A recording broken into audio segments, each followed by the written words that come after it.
Part 2. The Micmac, Burying Ground. When Jesus came to Bethany, he found that Lazarus had lain in the grave 4 days already. When Martha heard that Jesus was coming, she hurried to meet him. "Lord," she said, "if you had been here, my brother would not have died. But now you are here, and I know that whatever you ask of God, God will grant." Jesus answered her, "Your brother shall rise again." John's Gospel, paraphrase, "Hey ho, let's go." The Ramones. 36. It's probably wrong to believe there can be any limit to the bore ROR which the human mind can experience. On the contrary, it seems that some exponential effect begins to obtain as deeper and deeper darkness falls. As little as one may like to admit it, human experience tends, in a good many ways, to support the idea that when the nightmare grows black enough, horror spawns horror. One coincidental evil begets other, often more deliberate evils, until finally blackness seems to cover everything. And the most terrifying question of all may be just how much horror the human mind can stand and still maintain a wakeful, staring, unrelenting sanity. That such events have their own Rube Goldberg absurdity goes almost without saying. At some point, it all starts to become rather funny. That may be the point at which sanity begins either to save itself or to buckle and break down. That point at which one's sense of humor begins to reassert itself. Louis Creed might have harbored such thoughts if he had been thinking rationally following the funeral of his son, Gage William Creed, on the 17th of May, but any rational thought or attempt at it ceased at the funeral parlor, where a fist fight with his father-in-law, bad enough, resulted in an event even more terrible, a final bit of outrageous gothic melodrama which shattered whatever remained of Rachel's fragile self-control. That day's penny dreadful events were only complete when she was pulled, screaming, from the east room of the Brookings Smith mortuary, where Gage lay in his closed coffin, and sedated in the foyer by Surendra Hardu. The irony of it was that she would not have experienced that final episode at all, that extravagance of horror, one might say, if the fist fight between Louis Creed and Mr. Irvin Goldman of Dearborn had taken place at the morning visiting hours, 10 to 11:30 a.m., instead of at the afternoon visiting hours, 2 to 3:30 p.m. Rachel had not been in attendance at the morning visiting hours. She simply had not been able to come. She sat at home, with Judd Crandall and Steve Masterton. Louis had no idea how he so without Judd and Steve. Veer could have gotten through the previous 48 hours on it was well for Louis, well for all three of the remaining family members that Steve had shown up as promptly as he had, because Luce was at least temporarily unable to make any kind C decision, even one so minor as giving his wife a shot to mute her deep grief. Louis hadn't even noticed that Rachel had apparently meant to go to the morning viewing in her housecore, which she had misbuttoned. Her hair was uncombed, unwashed, tangled, her eyes, blank brown orbits, bulged from sockets so sunken that they had almost become the eyes of a living skull. Her flesh was doughy. It hung from her face. She sat at the breakfast table that morning, munching unbuttered toast and talking in disjointed phrases that made no sense at all. At one point she had said, abruptly, "About that Winnebago you want to buy, Lou?" Louis had last spoken about buying a Winnebago in 1981. Louis only nodded and went on eating his own breakfast. He was having a bowl of Cocoa Bears. Cocoa Bears had been one of Gage's favorite cereals, and this morning Louis wanted them. The taste of them was appalling, but he still wanted them. He was neatly turned out in his best suit, not black, he didn't have a black suit, but it was at least a deep charcoal gray. He had shaved, showered, and combed his hair. He looked fine, although he was lost in shock. Ellie was dressed in blue jeans and a yellow blouse. She had brought a picture to the breakfast table with her. This picture, an enlargement of a Polaroid Rachel had taken with the SX-70 Louis and the kids had given her for her last birthday, showed Gage, grinning from the depths of his Sears ski parka, sitting on her speedaway sled as Ellie pulled him.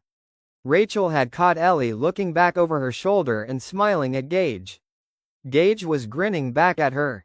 Ellie carried the picture, but she didn't talk much. Louis was unable to see the condition of either his wife or his daughter. He ate his breakfast and his mind replayed the accident over and over and over, except in this mind movie the conclusion seemed to realize that the game was over, that your parents didn't scream at you when it was just a game, and he had tried to pure on the brakes, and by then the sound of the truck was very loud, the sound of it filled the world.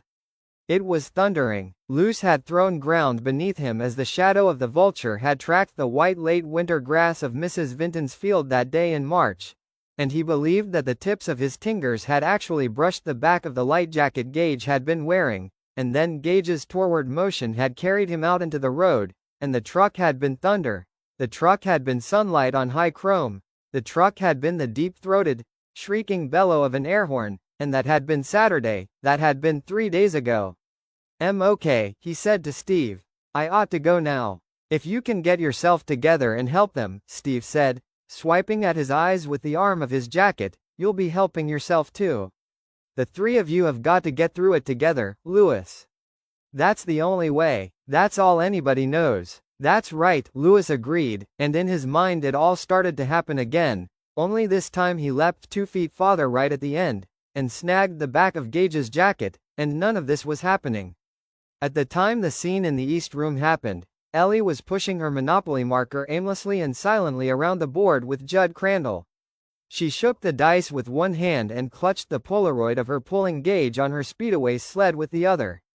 Steve Masterton had decided it would be all right for Rachel to attend the afternoon viewing in light of later developments. It was a decision he came to deeply regret. The Goldmans had flown into Bangor that morning and were staying at the Holiday Inn. Her father had called 4 times by noon, and Steve had to be increasingly firm, almost threatening, by call 4 with the old man. Erwin Goldman wanted to come out and not all the dogs of hell could keep him from his daughter in her time of need, he said.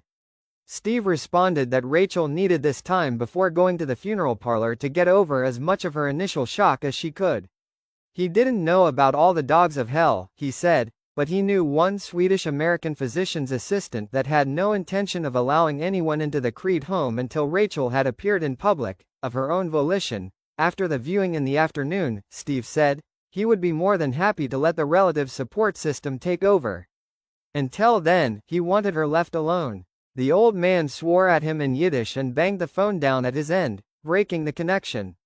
Steve waited to see if Goldman would indeed show up, but Goldman had apparently decided to wait. By noon Rachel did seem a little better. She was at least aware of the time frame she was in, and she had gone over to the kitchen to see if there were sandwich makings or anything for after. People would probably want to come back to the house after, wouldn't they? She asked Steve. Steve nodded. There was no bologna or cold roast beef, but there was a butterball turkey in the freezer, and she put it on the drainboard to thaw. Steve looked into the kitchen a few minutes later and saw her standing by the sink, looking fixedly at the turkey on the drainboard and weeping. "Rachel?" She looked toward Steve. "Gage really liked these. He especially liked the white meat.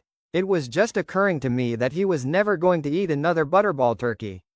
Steve sent her upstairs to dress, the final test of her ability to cope, really, and when she came down wearing a simple black dress belted at the waist and carrying a small black clutchbee, an evening bag, really, Steve decided she was all right, and Judd concurred.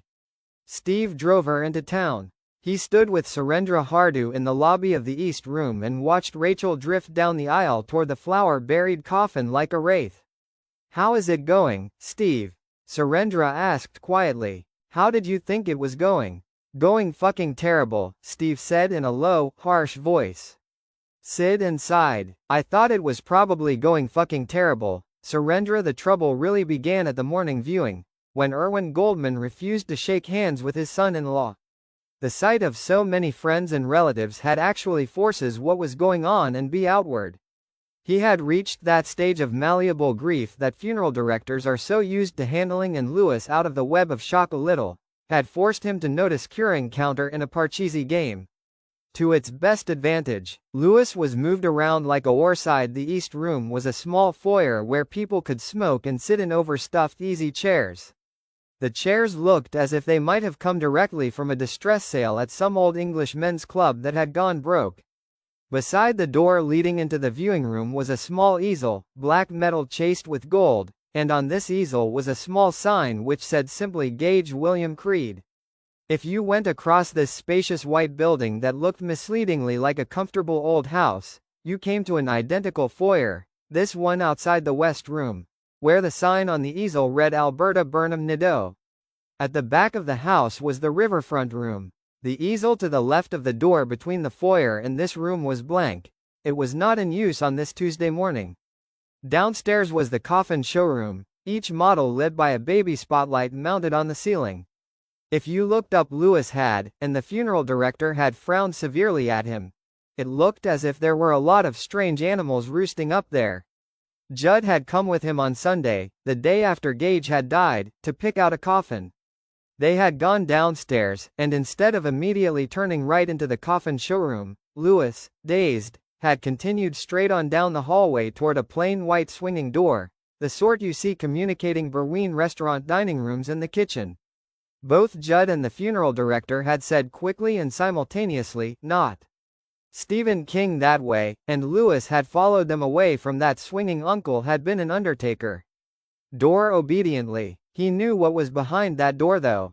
The east room was furnished with neat rows of folding chairs, the expensive ones with plushy seats and backs. At the front, in an area that seemed a combination nave and bower, was Gage's coffin. Lewis had picked the American Casket Company's rosewood model Eternal Rest, it was called. It was uned with plushy pink silk. The mortician agreed that it was really a beautiful coffin and apologized that he did not have one with a blue lining. Luce responded that he and Rachel had never made such distinctions. The mortician had nodded. The mortician asked Lewis if he had thought about how he would defray the expenses of Gage's funeral. If not, he said, he could take Lewis into his office and quickly go over 3 of their more popular plans in Lewis' mind. An announcer suddenly spoke up cheerfully. "I got my kid's coffin free, for Raleigh coupons." Feeling like a creature in a dream, he said, "I'm going to pay for everything with my MasterCard." "Fine," the mortician said. The coffin was no more than 4 feet long, a dwarf coffin. Nonetheless, its price was slightly over $600. Lewis supposed it rested on trestles, but the flowers made it difficult to see, and he hadn't wanted to go too close. The smell of all those flowers made him want to gag. At the head of the aisle, just inside the door giving onto the foyer lounge, was a book on a stand. Chained to the stand was a ballpoint pen. It was here that the funeral director positioned Lewis, so he could greet his friends and relatives. The friends and relatives were supposed to sign the book with their names and addresses. Lewis had never had the slightest idea what the purpose of this mad custom might be, and he did not ask now. He supposed that when the funeral was over, he and Rachel would get to keep the book. That seemed the maddest thing of all. Somewhere he had a high school yearbook and a college yearbook and a med school yearbook. There was also a wedding book, with my wedding day stamped on the imitation feather and imitation gold leaf, beginning with a photo of Rachel trying on her bridal veil before the mirror that morning with her mother's help, and ending with a photo of 2 pairs of shoes out. Hay had tired of doing to say rather quickly though. Been just too relentlessly cute. Hair and whoops. Add a picture of baby falling on her ass. Had one. With its spaces tore my first haircut. Add a lock of babies now. Added to all the others, this one. What do we call it? Lewis wondered as he stood numbly beside the stand waiting for the party to begin. My DBATHBOOK? Funeral autographs? The day we planted Gage? Or maybe something more dignified, like, One Death in the Family? He turned the book back to its cover, which, like the cover to the My Wedding Day book, was imitation leather. The cover was blank. Almost predictably, Missy Dandridge had been the first to arrive that morning, good-hearted Missy who had sat with Ellie and Gage on dozens of occasions. Lewis found himself remembering that it had been Missy who had taken the kids on the evening of the day Victor Pascoe had died. She had taken the kids, and Rachel had made love to him, first in the tub, then in bed. Missy had been crying hard, and at the sight of Lewis's calm, still face, she burst into fresh tears and reached for him, seemed to grope for him. Lewis embraced her, realizing that this was the way it worked, or the way it was supposed to work. Anyway, some kind of human charge that went back and forth, loosening up the hard earth of loss, venting it, breaking up the rocky path of shock with the heat of sorrow. "I'm so sorry," Missy was saying, brushing her dark blonde hair back from her pallid face. "Such a dear, sweet little boy. I loved him so much, Louis, I'm so sorry, it's an awful road, I hope they put that truck driver in jail forever. He was going much too fast, he was so sweet, so dear, so bright, why would God take Gage, don't know, we can't understand, can we? But I'm sorry, so. Louis comforted her, held her and comforted her. He felt her tears on his collar, the press of her breasts against him. She wanted to know where Rachel was, and Louis told her that Rachel was resting. Missy promised to go see her and that she would sit with Ellie anytime, for as long as they needed her. Louis thanked her. She had started away, still sniffing, her eyes redder than ever above her black handkerchief. She was moving toward the coffin when Louis called her back. The funeral director, whose name Louis could not even remember, had told him to have them sign the book, and damned if he wasn't going to have them do it.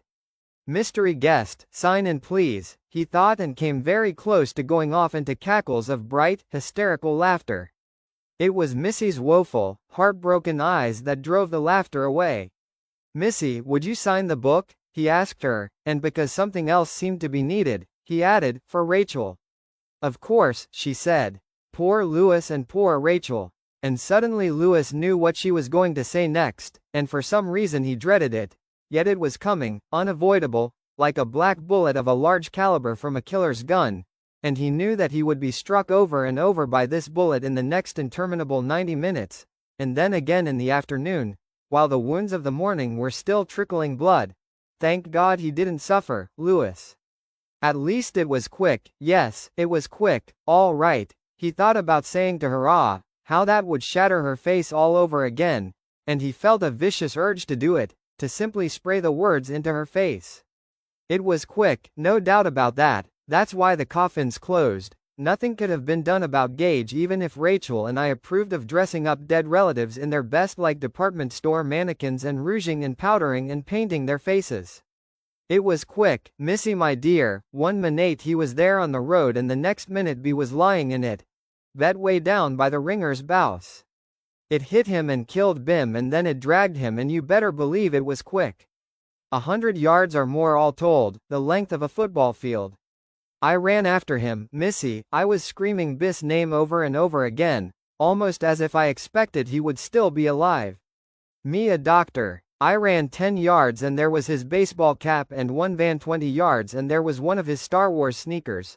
I ran 40 wands and by then the truck had run off the road and the box had Jack Anna fed in that field beyond the ringer's barn. People were coming out of twir bouses and I went on screaming Bis' name, Missy, and at the 50 in line there was his jumper, it was turned inside out, and on the 70-yard line there was the other sneaker, and then there was Gage. Abruptly the world went dove gray. Everything passed out of his view. Dimly he could feel the corner of the stand which held the book digging into his palm, but that was all. Louis? Missy's voice. Distant, the mystery sound of pigeons in his ears. Louis? Closer now. Alarmed, the world swam back into focus. You all right? He smiled. Fine, he said. I'm okay, Missy. She signed for herself and her husband Mr. and Mrs. David Dandridge in round Palmer method script. To this she added their address, Rural Box 67, Old Bucksport Road, and then raised her eyes to Louis's and quickly dropped them, as if her very address on the road where Gage had died constituted a crime. Be well, Luce, she whispered. David Dandridge shook his hand and muttered something inarticulate, his prominent, arrowhead-shaped Adam's apple bobbing up and down. Then he followed his wife hurriedly down the aisle for the ritual examination of a coffin which had been made in Storyville, Ohio, a place where Gage had never been and where he was not known. Following the Dandridges they all came, moving in a shuffling line, and Louis received them, their handshakes, their hugs, their teats. His collar and the upper sleeve of his dark gray suit coat soon became quite damp. The smell of the flowers began to reach even the back of the room and to permeate the place with the smell of funeral. It was a smell he remembered from his childhood, that swear, chick, mortuary smell of flowers. Louis was told how merciful it was that Gage hadn't suffered 32 times by his own inner count. He was told that God works in mysterious ways his wonders to perform 25 times. Bringing up the rear was bees with the angels now, a total of 12 times. It began to get to him. Instead of losing what marginal sense these little aphorisms had, the way your own name will lose its sense and identity if you repeat it over and over again, they seemed to punch deeper each time, angling in toward the vitals. By the time his mother-in-law and father-in-law put in their inevitable appearance, he had begun to feel like a hard-tagged fighter. His first thought was that Rachel had been right, and how. Erwin Goldman had indeed aged. He was, what, 58, 59? Today he looked a graven and composed 70. He looked almost absurdly like Israel's Prime Minister Menachem Begin with his bald head and Coke bottle glasses. Rachel had told Louis Goldman had aged when she came back from her Thanksgiving trip, but Louis had not expected this. Of course, he thought, maybe it hadn't been this bad at Thanksgiving. The old man hadn't lost one of his 2 grandchildren at Thanksgiving. Dory walked beside him, her face all but invisible under 2, possibly 3 layers of heavy black netting. Her hair was fashionably blue, the color favored by elderly ladies of an upper-class American persuasion. She held her husband's arm. All Louis could really see behind the veil was the glitter of her tears. Suddenly he decided it was time to let bygones be bygones. He could not hold the old grudge any longer. Suddenly it was too heavy. Perhaps it was the cumulative weight of all those platitudes. Erwin, Dory, he murmured, thank you for coming. He made a gesture with his arms, as if to shake hands with Rachel's father and hug her mother simultaneously, or perhaps even to hug them both.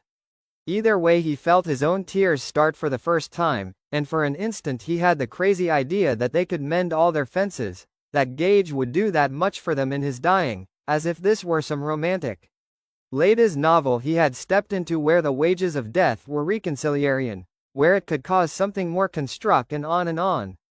Tive than this endless, stupid, grinding ache which just went on. Dory started toward him, making a gesture, beginning, perhaps, to hold out her own arms. She said something, and something else that was garbled, and then Goldman pulled his wife back.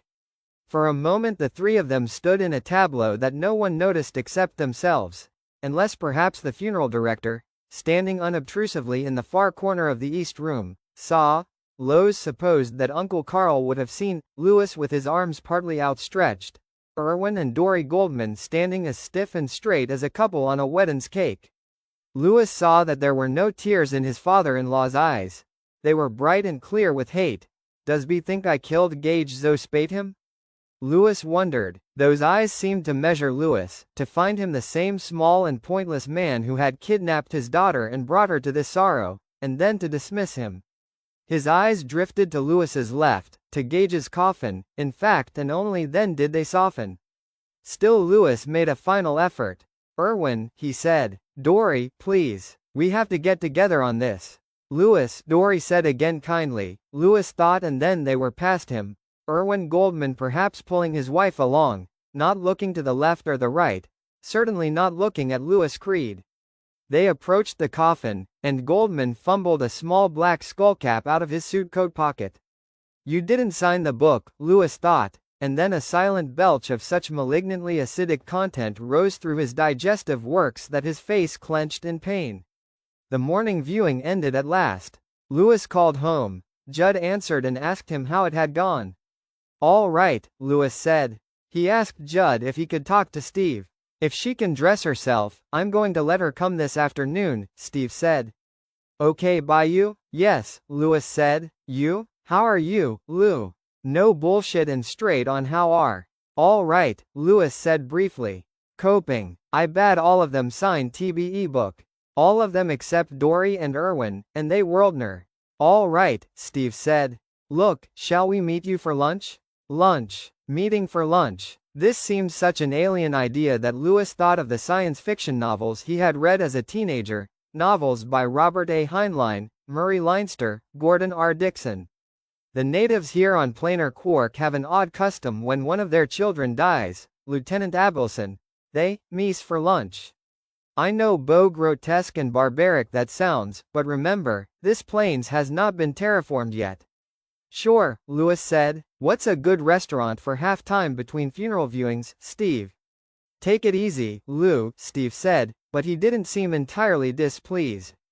In this state of crazy calm, Louis felt better able to see into people than ever before in his life. Perhaps it was an illusion, but right now he suspected Steve was thinking that even a sudden spate of sarcasm, squirted out like an abrupt mouthful of bile, was preferable to his earlier state of disconnection. "Don't worry," he said to Steve now. "What about Benjamin's?" "Sure," Steve said. "Benjamin's would be fine." He had made the call from the office of the funeral director. Now, as Louis passed the East Room on his way out, he saw that the room was almost empty, but Irwin and Dory Goldman Sarr down in the front row, heads bowed. They looked to Lowe's as if they might sit there forever. Benjamin's was the right choice. Bangor was an early lunch town, and around 1 o'clock it was nearly deserted. Judd had come along with Steve and Rachel, and the four of them ate fried chicken. At one point Rachel went to the ladies' room and remained in there so long that Steve became nervous. He was on the verge of asking a waitress to check on her when she came back to the table, her eyes red. Louis picked at his chicken and drank a lot of Schlitz beer.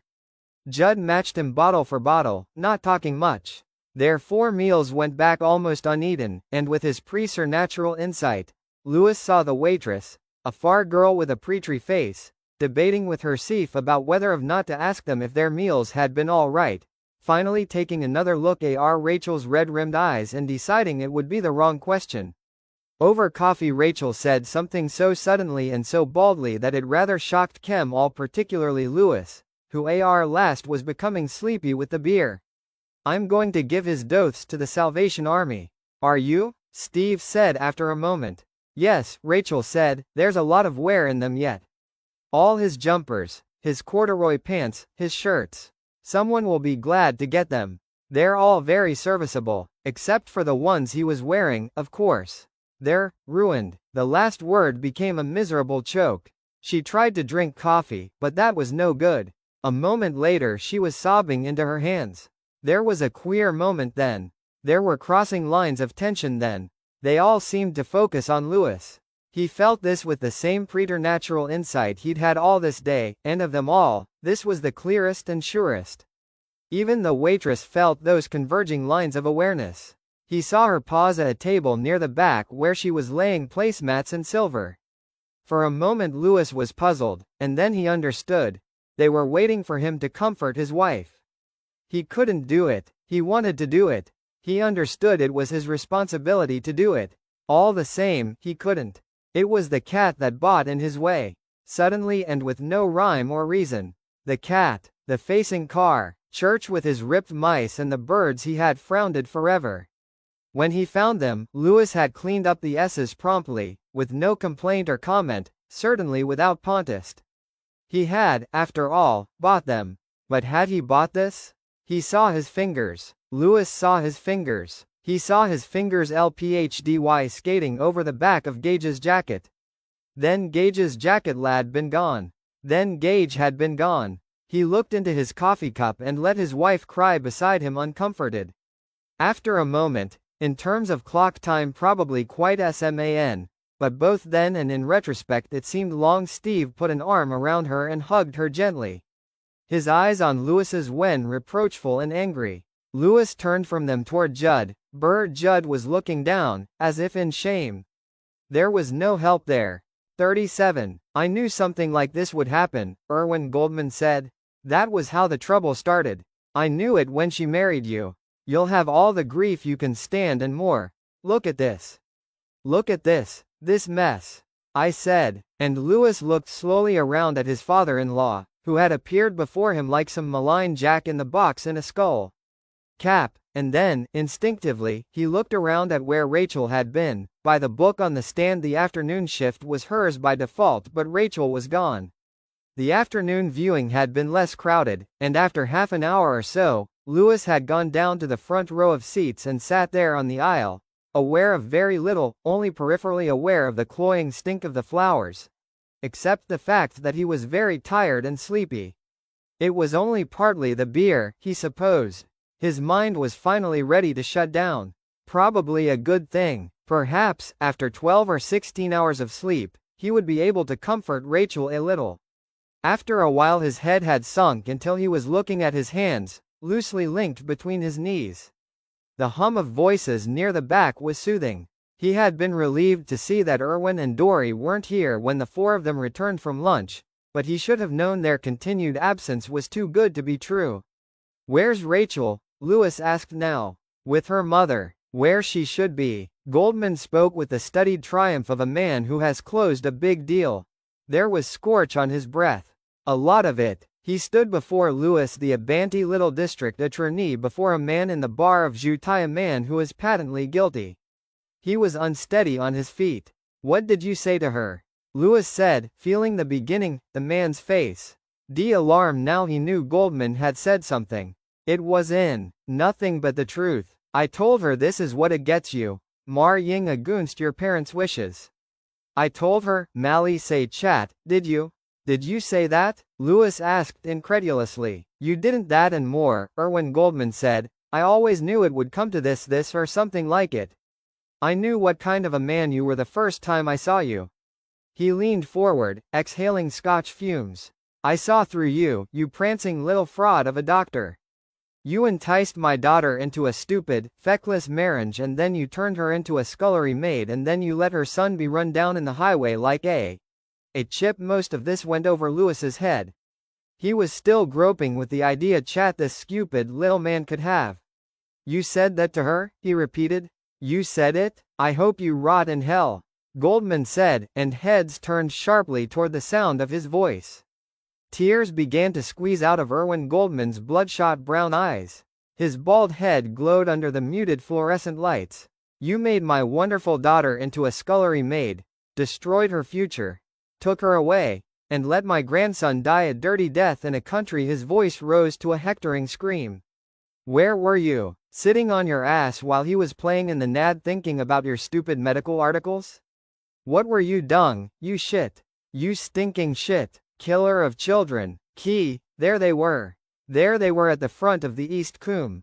There they were, and Lewis saw his arm go out. He saw the sleeve of his suit coat pull back from the cuff of his white din. He saw the mellow gleam of one cufflink. Rachel had given the set for their third wedding anniversary, never knowing that her husband would someday wear these cufflinks to the funeral ceremonies of their Chen unborn son. His fist was something tied to the end of his arm. It connected Goldman's mouth. He felt the old man's lips squash and splay back. Was a sickening feeling. Really squashing a slug with your foot might feel something like that.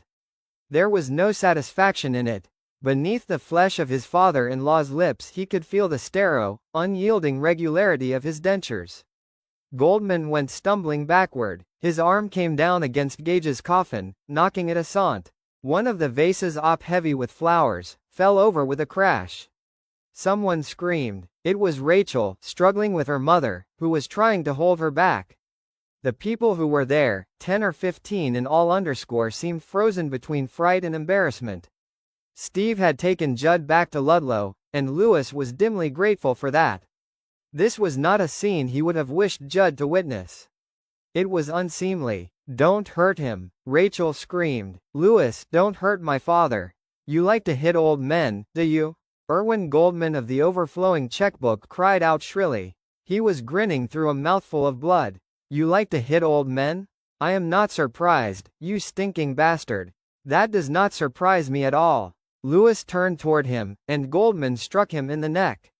It was a clumsy, side-handed, chopping blow, but Lewis was unprepared for it. A paralyzing pain that would make it hard for him to swallow for the next 2 hours exploded in his throat. His head rocked back, and he fell to one knee in the aisle. First the flowers, now me, he thought. What is it the Ramones say? Hey Bo, let's go. He thought he wanted to laugh, but there was no laugh in him.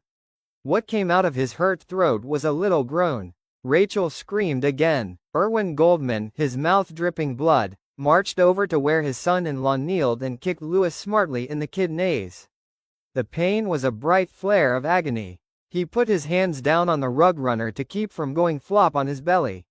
You don't do so good even against old men, Sonny, Goldman cried with cracked excitement. He kicked out at Lewis again, missing the kidney this time, getting Lewis on the high part of the left buttock with one black old man's shoe. Lewis grunted in pain, audible crack. He bit his tongue. And she's time he did go down on the carpet. His chin hit within. There, Goldman cried. There's the kick in the ass I should have given you the first time you came sucking around, you bocard. There, he kicked Lewis in the ass again, this time connecting with the other buttock. He was weeping and grinning. Lewis saw for the first time that Goldman was unshaven, a sign of mourning.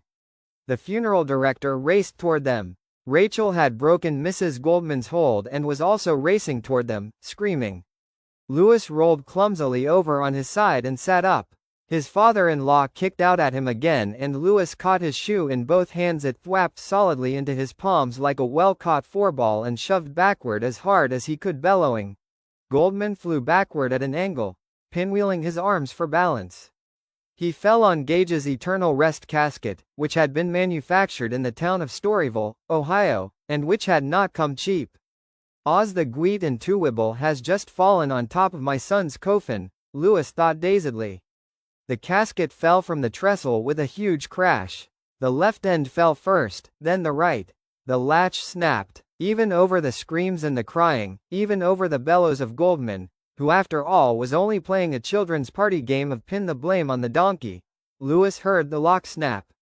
The coffin did not actually open and spill Gage's sad, hurt remains out onto the floor for all of them to gawp at, but Lewis was sickly aware that they had only been spared that by the way the coffin had fallen on its bottom instead of on its side. It easily could have fallen that other way. Nonetheless, in that split instant before the lid slammed shut on its broken latch again, he saw a flash of gray, the suit they had bought to put in the ground around Gage's body. And a bit of pink. Gage's hand, maybe. How bad are you? He asked finally. Paul'd have been a laugh. I am terrible, in fact. Pretty bad, Lewis, she said, and then ushered a sound that something more seemed required. But Lewis could not supply. He felt suddenly resentful of her. Of Steve Masterton, of Missy DeMal supplier? What sort of shit was that? Upple, of the whole damned crew. Why should he have to be the Dandridge and her husband with his arrowhead-shaped atoms give much more to his daughter? He turned off the light and left. He found that he could not for one wild moment, regarding her in her shadowy room, be thought she was Gaggeth. Thought came to him that the whole thing had been a hideous nightmare, like his dream of Pascal leading him into the woods, and for a moment his tired mind grasped at it. The shadows helped. There was only the shifting light of the portable TV that Judd had taken up for her to pass the bourse. The long, long hours. But it wasn't Gage, of course. It was Ellie, who was now not only grasping the picture in which she was pulling Gage on the sled, Burr sitting in Gage's chair. She had taken it out of his noom and brought it into hers. It was a small director's chair with a canvas seat and a canvas strip across the back. Stenciled screws. That strip was Gage. Rachel had mail-ordered 4 of these chairs. Each member of the family had one with his or her name stenciled on the back. Ellie was too big for Gage's chair. She was crammed into it, and the canvas bottom bulged downward dangerously. She held the plaid picture to her chest and stared at the TV, where some movie was showing. Ellie, he said, snapping off the TV, bedtime. She worked her way out of the chair, then folded it up.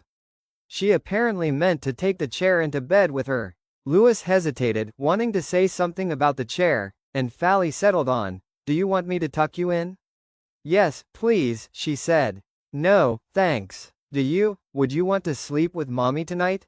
"No, thanks." "You sure?" She smiled a little. "Yes." She steals the covers. Instead of trying to put the chair in bed with her, Lewis smiled back. "Come on then." Unfolded it by the head of the bed, and an absurd image came to Lewis. Here was the consulting room of the world's smallest psychiatrist. She undressed, putting the picture of her and Gage on her pillow to do it. She put on her baby doll pajamas, picked up the picture, went into the bathroom, put it down to wash up, brush, floss, and to take her fluoride tablet. Then she picked it up again and got into bed with it.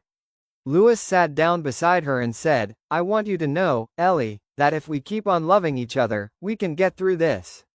Each word was like moving a handcar loaded with wet bales, and the total effort left Lewis feeling exhausted. "I'm going to wish really hard," Ellie said calmly, "and pray to God for Gage to come back." "Ellie, God can take it back if he wants to," Ellie said. He can do anything he wants to. Ellie, God doesn't do things like that, Louis said uneasily, and in his mind's eye he saw Church squatting on the closed lid of the toilet, staring at him with those muddy eyes as Louis lay in the tub. He does so, she said. In Sunday school the teacher told us about this guy Lazarus. He was dead, and Jesus brought him back to life. He said, Lazarus, come forth, and the teacher said if he just said, come forth, probably everybody in that graveyard would have come out, and Jesus only wanted Lazarus. An absurdity popped out of his mouth, but the day had sung and gibbered with absurdity. That was a long time ago. I'm going to keep things ready for him, she said. Trey Gore his picture, and I'm going to sit in his chair. Ellie, you're too big for Gage's chair, Louis said, raking Bet hot, feverish hand. You'll break it. God will help it not to break, Ellie said. Her voice was. Looking at her made his heart ache so badly that he turned away serene, but Louis observed the brown half-moons under her eyes. From her, understand what had happened a little better.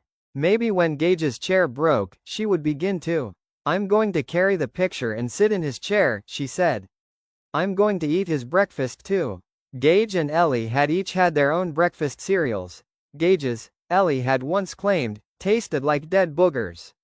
If Cocoa Bears was the only cereal in the house, Ellie would sometimes eat a boiled egg, or nothing at all.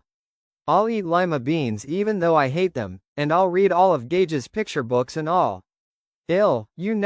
Get things ready, in case. She was crying now. Louis did not try to comfort her but only brushed her hair back from her forehead. What she was talking about made a certain crazed sense. Keeping the lines open, keeping things current, keeping Gage in the present, in the Hot 100, refusing to let him recede. Remember when Gage did this? Or that? Yeah, that was great. Good old Gage, what a kid. When it started not to hurt, it started not to matter. She understood, perhaps, Louis thought, how easy it would be to let Gage be dead. Ellie, don't cry anymore, he said. This isn't forever. She cried forever, for 15 minutes. She actually fell asleep before her tears stopped. But eventually she slept, and downstairs the clock struck 10 in the quiet house. Kept him alive, Ellie, if that's what you want, he thought and kissed her. The S. Brinks would probably say it's as unbelievable as Bell, but I'm for it. Because I know the day will come maybe as soon as this Friday when you forget to carry the picture and I'll see it lying on your bed in this empty room while you ride your bike around the driveway or walk in the field behind the house or go over to Kathy Mogown's house to make date with beer so perfect. Gage won't be with you, and that's when Gage drops off whatever Hot 100 there is that exists in Little Girl Bears and starts to become something that happened in 1984. A blast from the past. Louis left the room and stood for a moment at the head of the stairs, thinking, not seriously, about going to bed. He knew what he needed and went downstairs to get it. Louis Albert Creed set methodically about getting drunk. Downstairs in the cellar were 5 cases of Schlitz light beer. Louis drank beer, Judd drank it, Steve Masterton drank it. Missy Dandridge would occasionally have a beer or two while watching the kids. Louis reminded himself, going down the cellar stairs. Even Charlton, on the few occasions she had come over to the house, preferred a beer as long as it was a light beer to a glass of wine. So one day last winter Rachel had gone out and bought a staggering 10 cases when Schlitz Light went on sale at the Brewer A&P. Stop you running down to Julio's in Orrington every time somebody drops in, she had said. And you're always quoting Robert Parker to me. Love any beer that's in the refrigerator after the store's close is good beer, right? So drink this and think about the dough you're saving. Last winter, when things had been okay. It was funny, how quickly and easily your mind made that crucial division. Louis brought up a case of beer and shoved the cans into the fridge. Then he took one can, closed the fridge door, and opened the beer. Church came oiling slowly and rustily out of the pantry at the sound of the refrigerator door and stared inquiringly up at Louis. The cat did not come too close. Louis had perhaps kicked it too many times. Nothing for you, he told the cat. You had your can of Kalo today. If you want something else, go kill a bird. Church stood there, looking up at him. Louis drank off half the can of beer and felt it go to his head almost at once. "You don't even eat them, do you?" he asked. "Just killing them is enough for you." Church strolled into the living room, apparently deciding there was going to be no food, and after a moment Louis followed it. He thought again randomly, "Hey Bo, let's go." Louis sat down in his chair and looked at Church again. The cat was reclining on the rug by the TV stand, watching Louis. Carefully, probably ready to run if Louis should suddenly become aggressive and decide to put his kicking foot in gear. Instead Louis raised his beer. "To Gage," he said. "To my son, who might have been an artist or an Olympic swimmer or the asshole, motherfucking president of the United States. What do you say?" Church regarded him with those dull, strange eyes. Louis drank off the rest of his beer in big gulps that hurt his tender throat, arose, went to the fridge, and got a second one. By the time Louis had finished 3 beers, he felt that he had some sort of equilibrium for the first time that day. By the time he had gotten through the first 6-pack, he felt that sleep might actually be possible in another hour or so. He came back from the fridge with his 8th or 9th, he had really lost count by then, and was walking on a slant. And his eyes fell on Church. The cat was dozing, or pretending to, on the rug now. The thought came so naturally that it surely must have been there all along, simply waiting its time to come forward from the back of his mind. Ben, are you going to do it? When are you going to bury Gage in the annex to the pet cemetery? And on the heels of that, Lazarus, come forth. Ellie's sleepy, dazed voice. The teacher said if B just said, come forth, probably everybody in that graveyard would come out. A chill of such elemental force struck him that Louis clutched himself as the shudder twisted through his body. He suddenly found himself remembering Ellie's first day of school, how Gage had gone to sleep on his lap while he and Rachel were listening to Ellie prattle on about Old MacDonald and Mrs. Berryman. He had said, "Just let me put the baby to bed," and when he took Gage upstairs a horrible premonition had struck him, and now he understood. Back in September part of him had known Gage was going to die soon. Part of him had known that Oz the Gweet and Tuwibble was at hand. It was nonsense, it was rot, it was super vicious bullshit of the purest ray serene stidious bullshit of the purest ray serene. And IR was true. He had known. Louis spilled some of his beer on his shirt, and Church looked up wearily to see if this was a signal that the evening's car-kicking festivities were about to commence. Louis suddenly remembered the question he had asked Judd. Kay remembered the way Judd's arm had jerked, knocking 2 empty beer bottles off the table. One of them had shattered. You didn't even want to talk about such things, Louis. But he did want to talk about them, or at least think aboard them. The pet cemetery. What was beyond the pet cemetery? The idea had a deadly attraction. It made a balance of logic which was impossible to deny. Church had been killed in the road. Gage had been killed in the road. Here was Church changed, of course, distasteful in some ways, but here, Ellie, Gage, and Rachel all had a working relationship with him. He killed birds, true, and had turned a few mice inside out, but killing small animals was a cat thing to do. Church had by no means turned into Frankencar. He was, in many ways, as good as ever. You're rationalizing, a voice whispered. He's not as good as ever. He's spooky. The crow, Louis. Remember the crow? Good God, Louis said aloud in a shaky, distracted voice he was barely able to recognize as his own. God, oh yes, fine, sure. If there had ever been a time to invoke the name of God outside of a novel about ghosts or vampires, his was it. So just what in the name of God, was he thinking about? He was thinking about a dark blasphemy which he was even now not wholly able to credit. Worse, he was telling himself lies. Not just rationalizing, but outright lying. So what's the truth? You want the truth so fucking bad. What's the truth? That Church wasn't really a cat anymore at all. Start with that. He looked like a cat, and he acted like a cat, but he was really only a poor imitation. People couldn't actually see through rot imitation, but they could feel through it. He remembered a night when Charlton had been at the house. The occasion had been a small pre-Christmas dinner party. They'd been sitting in here, talking after the meal, and Church had jumped up in her lap. Charlton had pushed the cat off immediately, a quick and instinctive move of distaste puckering her mouth. It had been no big deal. No one had even commented on it.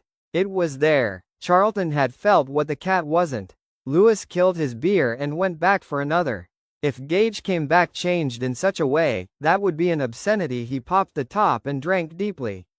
He was drunk now, drunk for fair, and there would be a big head for him to deal with tomorrow. How I Went to My Son's Funeral with a Hangover by Lewis. Numerous other works. Author of How I Just Missed Him at the Crucial Moment and Drunk. Sure. And he suspected now that the reason he had gotten drunk was so he could consider this crazy idea soberly. In spite of everything, the idea had that deadly attraction, that sick luster, that glamour. Yes, that above all else it had glamour. Judd was back, speaking in his mind. You do it because it gets bold of you. You do it because that burial place is a secret place, and you want to share the secret. You make up reasons. They seem like good reasons. Mostly you do it because you want to. Or because you bathe to. Judd's voice, low and drawling with Yankee intonation, Judd's voice chilling his flesh, bringing out the goosebumps, making the hackles on the back of his neck rise. These are secret things, Lewis. The soil of a man's beard is stonier. Like the soil up in the old Micmac burying ground. A man grows what be can, and he tends it. Lewis began to go over the other things Judd had told him about the Micmac burying ground. He began to collate the data, to sort through it, to compress it. He proceeded in exactly the same way he had once readied himself for big exams. The dog spot. I could see all the places where the barbed wire had booked Bim Eber was no fur in any of those places, and the flesh looked dimpled in. The bull. Another file turned over in Lewis's mind. Lester Morgan buried his prize bull up there. Black Angus bull, rammed Hanrily. Lester dragged him all the way up there on a sledge, shot him dead 2 weeks later. That bull turned mean, rella mean. But he's the only animal I ever beard of that did. He turned mean. The soil of a man's heart is stonier. He turned really mean. He's the only animal I ever beard of that did. Mostly you do it because once you've been up there, it's your place. The flesh looked dimpled in. Hanratty, ain't that a silly name for a bull? A man grows what be can, and tends it. They're my rats. And my birds. I bought the fuckers. It's your place, a secret place, and it belongs to you, and you belong to it. He turned mean, but be's the only animal I ever beard of that did. What do you want to buy next, Lewis, when the wind blows barred at night and the moon lays a white path through the woods to that place? Want to climb those stairs again? When they're watching a Boer movie, everyone in the audience knows the Barrow or the Berwan is stupid to go up those stairs. But in real life they always do. They smoke, they don't wear seatbelts, they move their family in beside a busy highway where the big rigs drone back and forth all day and all night. So, Lewis, what do you say? Want to climb the stairs? Would you like to keep your dead son or go for what's behind door number 1, door number 2, or door number 3? Hey Bo, let's go. Turned mean, only animal. The flesh looked, a man. Yours, his. Lewis dumped the rest of the beer down the sink, feeling suddenly that he was going to vomit. The room was moving around in great swinging motions. There was a knock at the door. For a long time, it seemed like a long time, anyway Nay believed it was only in his head, a hallucination. But the knocking just went on, patient, implacable. And suddenly Lewis found himself thinking of the story of the monkey's paw and a cold terror slipped into him. He seemed to feel it with total physical reality. It was like a dead hand that had bees kept in a refrigerator, a dead hand which had suddenly taken on its own disembodied life and slipped inside his shirt to clutch the flesh over his heart. It was a silly image, fulsome and silly, but oh, it didn't feel silly. No, Lewis went to the door on feet he could not feel and lifted the latch with nerveless fingers. And as he swung it open, he thought, I'll be Pascal. Like they said about Jim Morrison, back from the dead and bigger than ever. Pascal standing there in his jogging shorts, big as life and as moldy as month-old bread. Pascal with his horribly ruined bead. Pascal bringing the warning again. Don't go up there. W-Bat was that old song by the Animals? Baby please don't go, baby please don't 8-0. You know I love you so, baby, please don't go." The door swung open, and standing there on his front step in the blowing dark of this midnight, between the day of the funeral parlor visitation and the day of his son's burial, was Judd Crandall. His thin white hair blew randomly in the chilly dark. Lewis tried to laugh. Time seemed to have turned cleverly back on itself. It was Thanksgiving again. Soon they would put the stiff, unnaturally thickened body of Ellie's cat Winston Churchill into a plastic garbage bag and start off. "Oh, do not ask what is it. Let us go and make our visit." "Can I come in, Lewis?" Judd asked. He took a pack of Chesterfields from his shirt pocket and poked one into his mouth. "Tell you what," Lewis said. "It's late and I've been drinking a pile of beer." I could smell it," Judd said. He struck a match. The wind snuffed it. He struck another around cupped hands, but the hands trembled and betrayed the match to the wind again.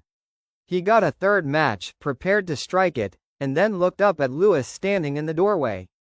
"I can't get this thing lit," Judd said. "Gonna let me in or not, Lewis?" Lewis stepped aside and let Judd walk in. 38. They sat at the kitchen table over beers. "First time we've ever tipped one in our kitchen," Lewis thought, a little surprised. Halfway across the living room, Ellie had cried out in her sleep. Stephen King and both of them had frozen like statues in a children's game.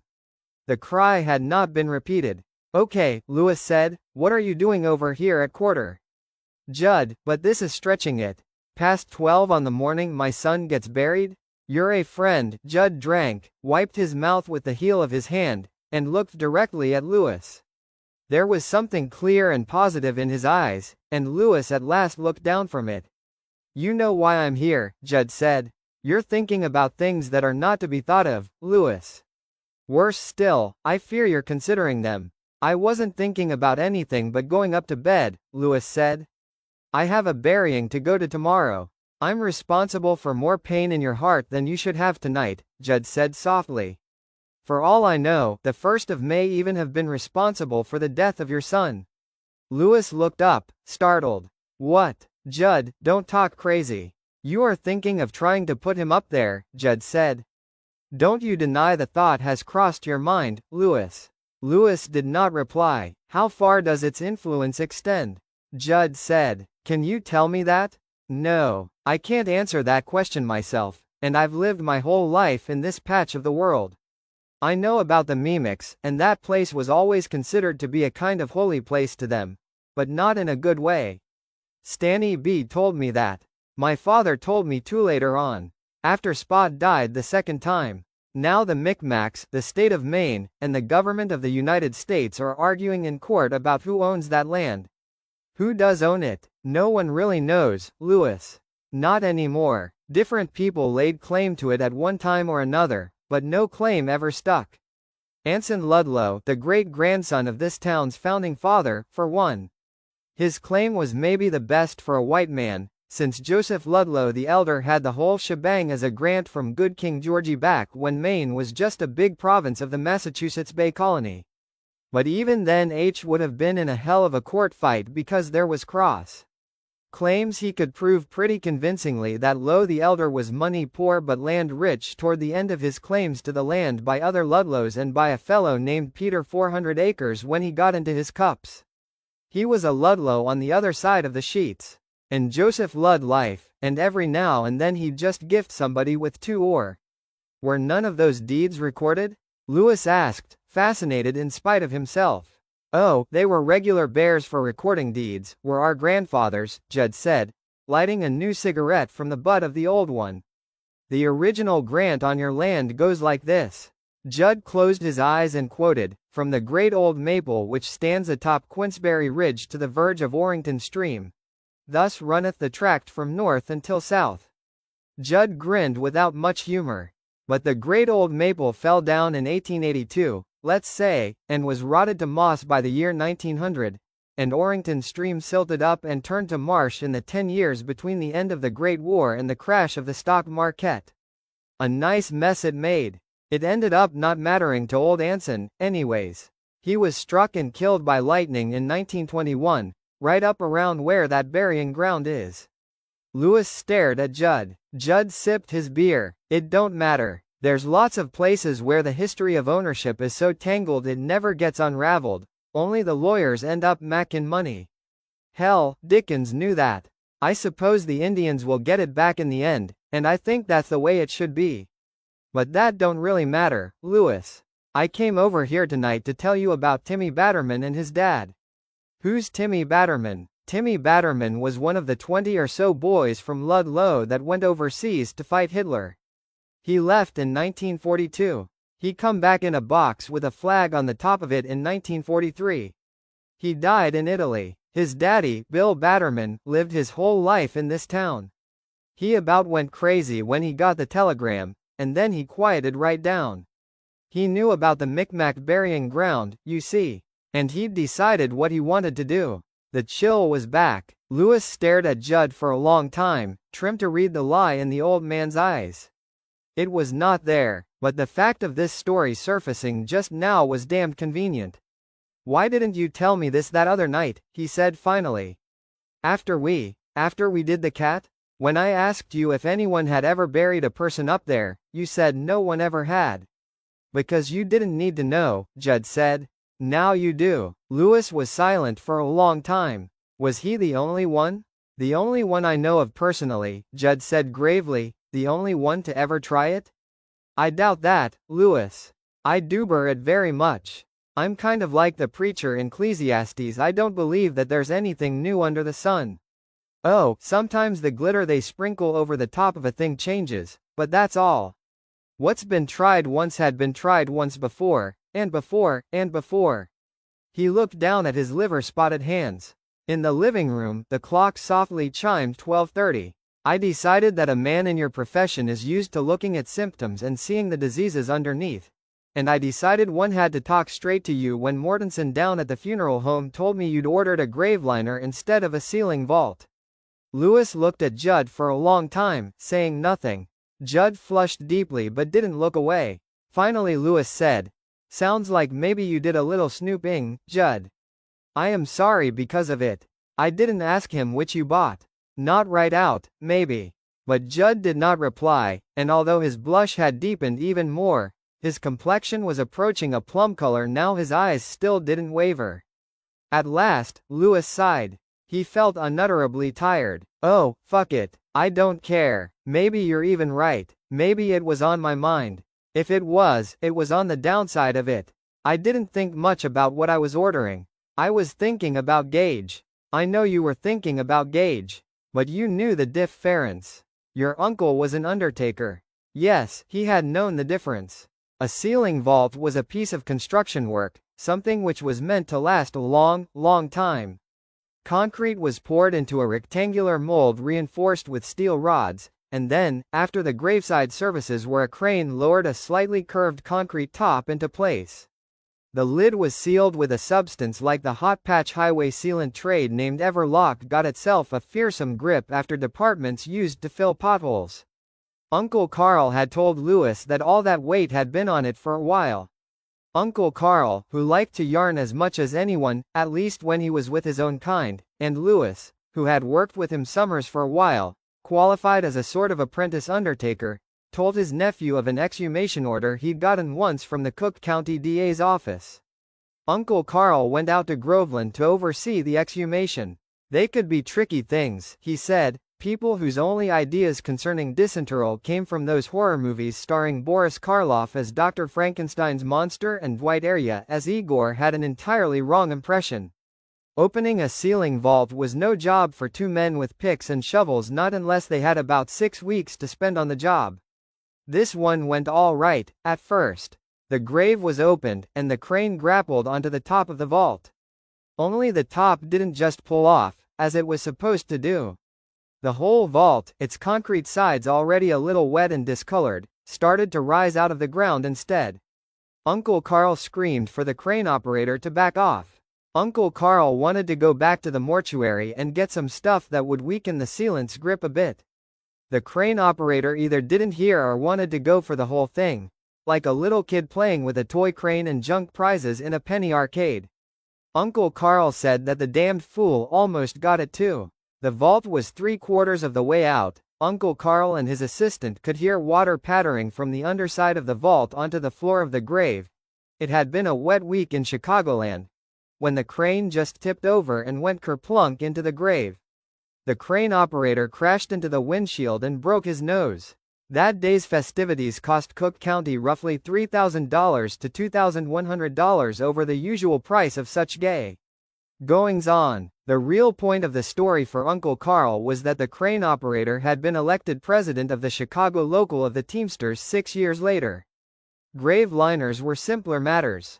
Such a liner was no more than a humble concrete box, open at the top. It was set into the grave on the morning of a funeral. Following the services, the coffin was lowered into it. The sextons then brought on the top, which was usually in 2 segments. These segments were lowered vertically into the ends of the grave, where they stood up like bookends. Iron rings were embedded into the concrete at the ends of each segment.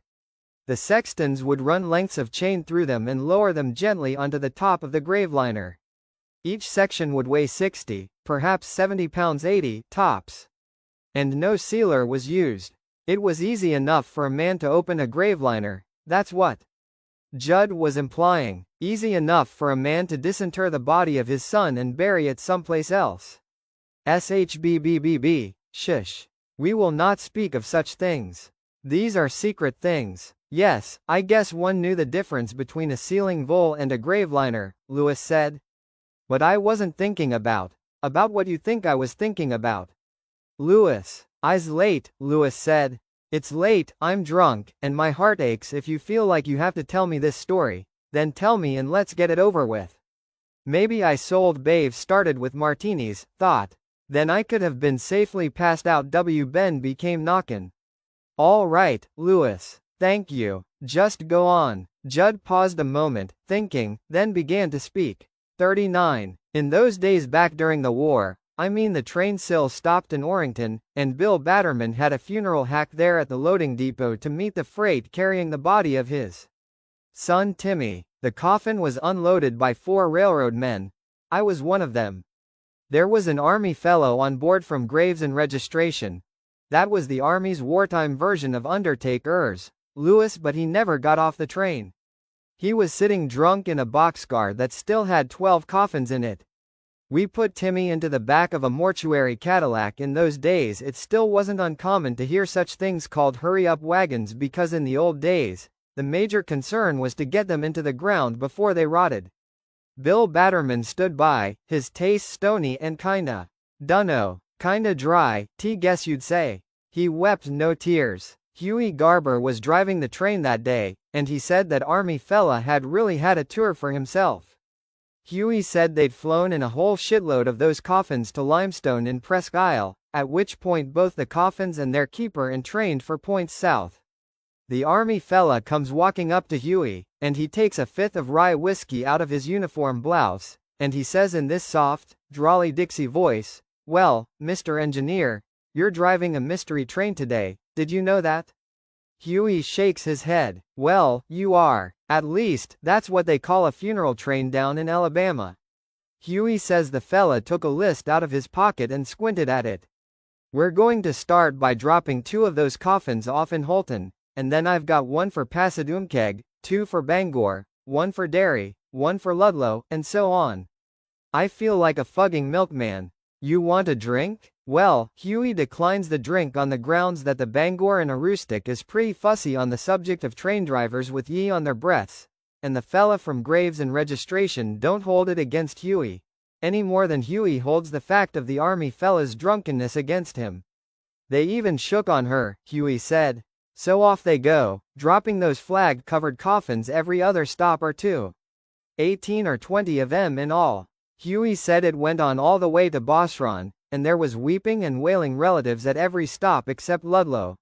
And at Ludlow he was treated to the sight of Bill Batterman, who, he said, looked like he was dead inside and just waiting for his soul to stink. When B got off that train, he said he woke up that Army fella, and they hit some spots 15 or 20 and Huey got drunker than B had ever been and went to a whore, which he'd never done in his whole life, and woke up with a set of crabs so big and mean they gave him the shivers. And he said that was what they called a mystery train, He never wanted to drive no mystery train again. Timmy's body was taken up to the Greenspan Funeral Home on Fern Street. It used to be across from where the new Franklin Laundry stands now, and 2 days later he was buried in Pleasantview Cemetery with full military honors. Well, I tell you, Lewis, Mrs. Batterman was dead 10 years then, along with the second child she tried to bring into the world, and that had a lot to do with what happened. A second child might have helped to ease the pain, don't you think? A second child might have reminded old Bill that there's others that feel the pain and have to be helped through. I guess in that way, you're luckier, having another child and all, I mean. A child and a wife who are both alive and well. According to the letter Bill got from the lieutenant in charge of his boys' platoon, Timmy was shot down on the road to Rome on July 15, 1943. His body was shipped home 2 days later, and it got to Limestone on the 19th. It was put aboard Huey Garber's mystery train the very next day. Most of the geese who got killed in Europe were buried in Europe, but all of the boys who went home on that train were special. Timmy had died charging a machine gun nest, and he had won the Silver Star posthumously. Timmy was buried, don't hold me to this, but I think it was on July 22. It was 4 or 5 days later that Marjorie Washbum, who was the mailwoman in those days, saw Timmy walking up the road toward York's livery stable. Well, Margie Nea drove right off the road, and you can understand why. She went back to the post office, tossed her leather bag with all her Undalen mail still in it on George Anderson's desk, and told him she was going home and to bed right then. Margie, are you sick? George asks. You are just as white as a. Teve had the fright of my life, and I don't want to talk to you about it, Margie Washburn says. I ain't going to talk to Brian about it, or my mom, or anybody. When I get up to heaven, if Jesus asks me to talk to him about it, maybe El will. But I don't believe it. And out she goes. Everybody knew Timmy was dead. There was his obituary in the Bangor Daily News and the Ellsworth American just the week before, picture and all. And half the town turned out for his funeral up to the city. And here Margie seen him, walking up the road, lurching up the road. She finally told old George Anderson, only this was 20 years later, and she was dying, and George told me it seemed to him like she wanted to tell somebody what she'd seen. George said it seemed to him like it preyed on her mind, you know. Pale he was, she said, and dressed in an old pair of chino pants and a faded flannel hunting shirt, although it must have been 90 degrees in the shade that day. Margie said all his hair was sticking up in the back. His eyes were like raisins stuck in bread dough. I saw a ghost that day, George. That's what scared me so. I never thought I'd see such a thing, but there it was. Well, word got around. Pretty soon some other people saw Timmy, too. Mrs. Stratton, well, we called her Mrs., but so far as anyone knew she could have been single or divorced or grass-widowed. She had a little 2-room house down where the Peterson Road joins the Hancock Road, and she had a lot of jazz records, and sometimes she'd be willing to throw you a little party if you had a $10 bill that wasn't working too hard. Well, she saw him from her porch, and she said he walked right up to the edge of the road and stopped there.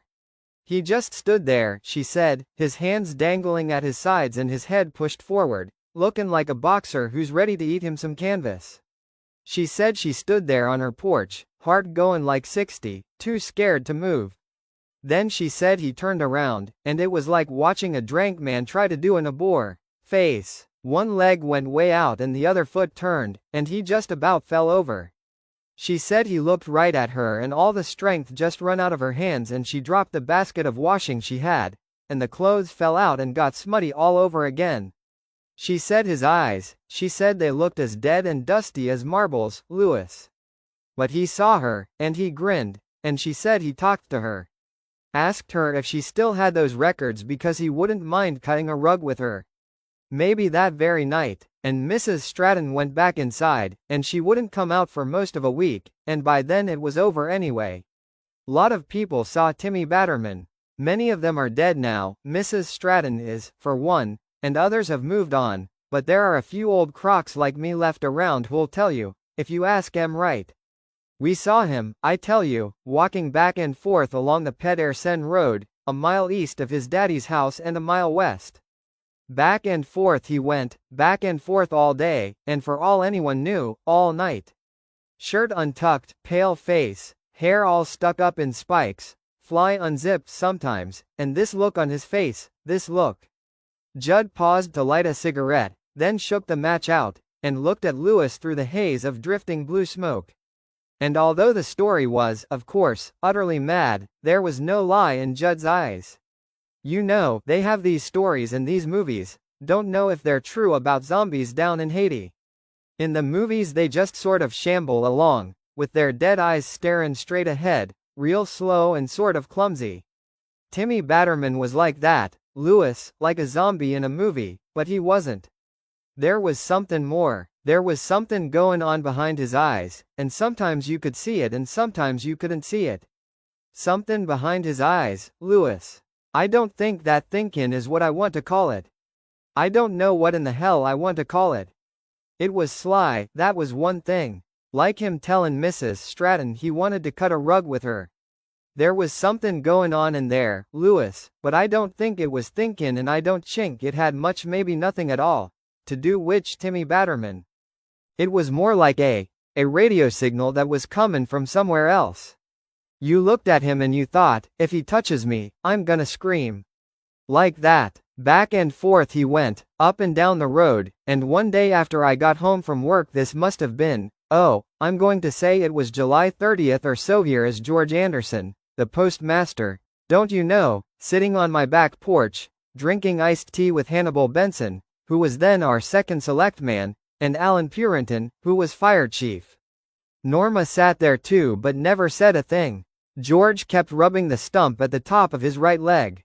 Lost most of that leg working on the railroad, he did, and the stump used to bother him something fierce on those hot and muggy days. But here he was, misery or not. This has gone far enough, George says to me. I got a mailwoman who won't deliver out on the Peterson Road, that's one thing. It's starting to raise Cain with the government, and that's something else. What do you mean, it's raising Cain with the government? I asked. Hannibal said he'd had a call from the War Department. Some lieutenant named Kinsman whose job it was to sort out malicious mischief from plain old tomfoolery. 4 or 5 people have written anonymous letters to the War Department, Hannibal says, and this Lieutenant Kinsman is starting to get a little bit concerned. If it was just one fellow who had written one letter, they'd laugh it off. If it was just one fellow writing a whole bunch of letters, Kinsman says he'd call the state police up in Derry Barracks and tell them they might have a psychopath with a hate-on against the Batterman family in Ludlow. But these letters all came from different people.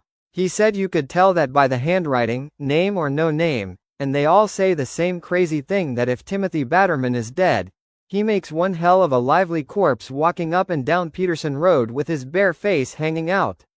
This Kinsman is going to send a fellow out or come himself if this don't settle down, Hannibal finishes up.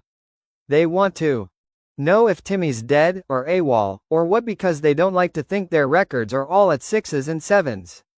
Also they're gonna want to know who was buried in Timmy Batterman's box, if he wasn't. Well, you can see what kind of a mess it was, Lewis. We sat there most of an hour, drinking iced tea and talking it over. Norma asked us if we wanted sandwiches, but no one did. We talked it around, and finally we decided we had to go out there to the Batterman place. I'll never forget that night, not if I live to be twice as old as I am now. It was hot, hotter than the hinges of hell, with the sun going down like a bucket of guts behind the clouds. There was none of us wanted to go, but we had to. Norma knew it before any of us.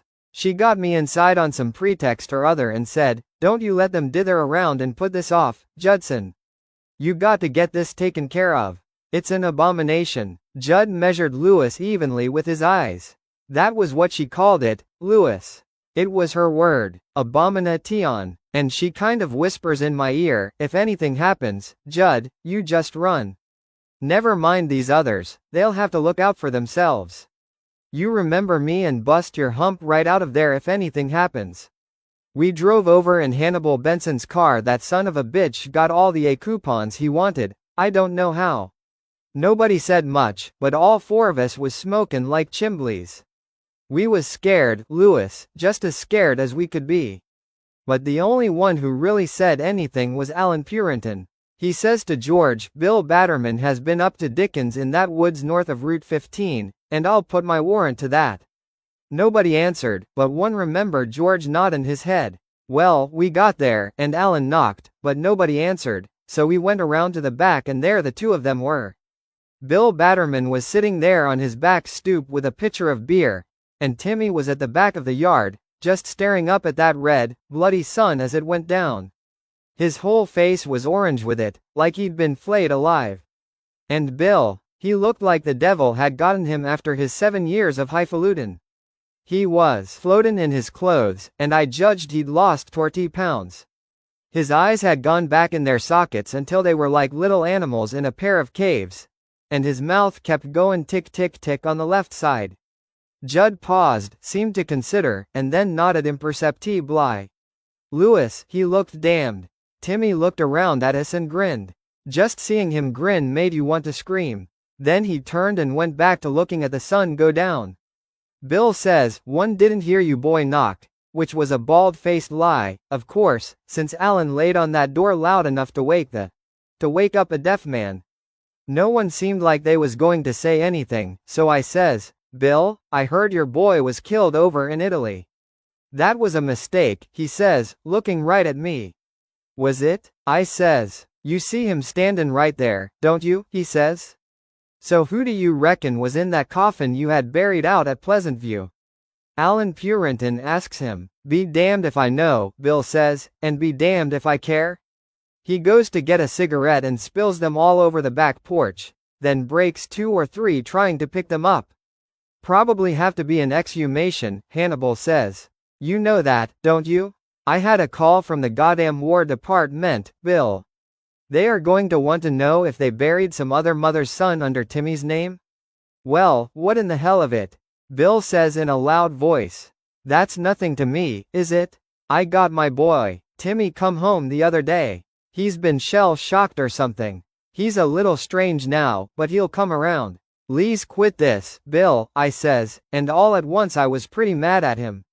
If and when they dig up that army coffin, they're gonna find it dead empty, unless you went to the trouble of filling it up with rocks after you took your boy out of it, and I don't think you did.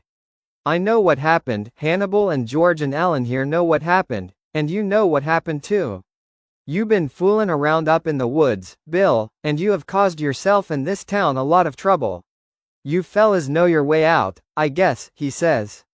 I don't have to explain myself to you, or justify myself to you, or nothing.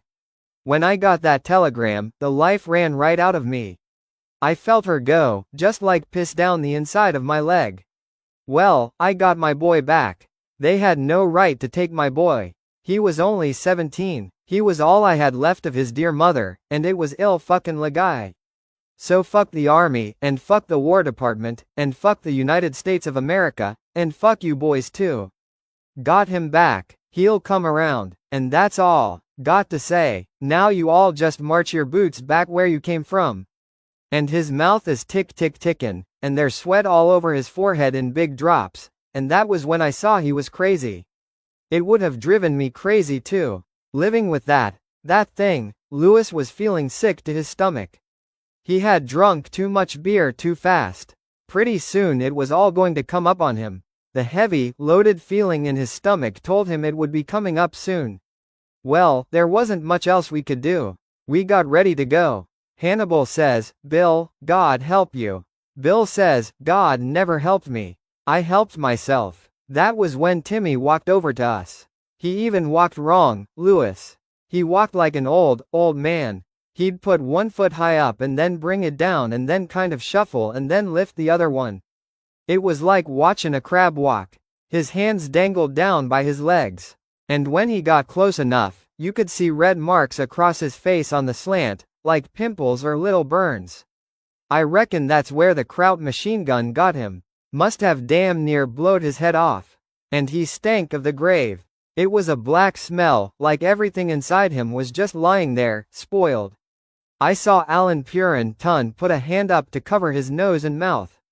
The stench was just awful. You almost expected to see grave maggots squirming around in his hair underscore. Stop, Lewis said hoarsely. I've heard enough. You ain't, Judd said. He spoke with haggard earnestness. That's it, you ain't. And I can't even make it as bad as it was. Nobody could understand how bad it was unless they was there. He was dead, Louis. But he was alive too. And he brewed chings.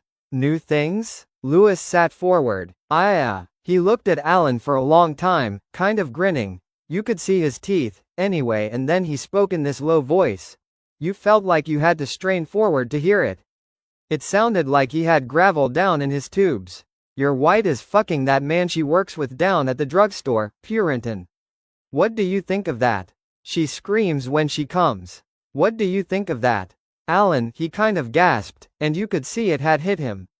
Alan's in a nursing home up in Gardiner now, or was the last I heard he must be pushing 90.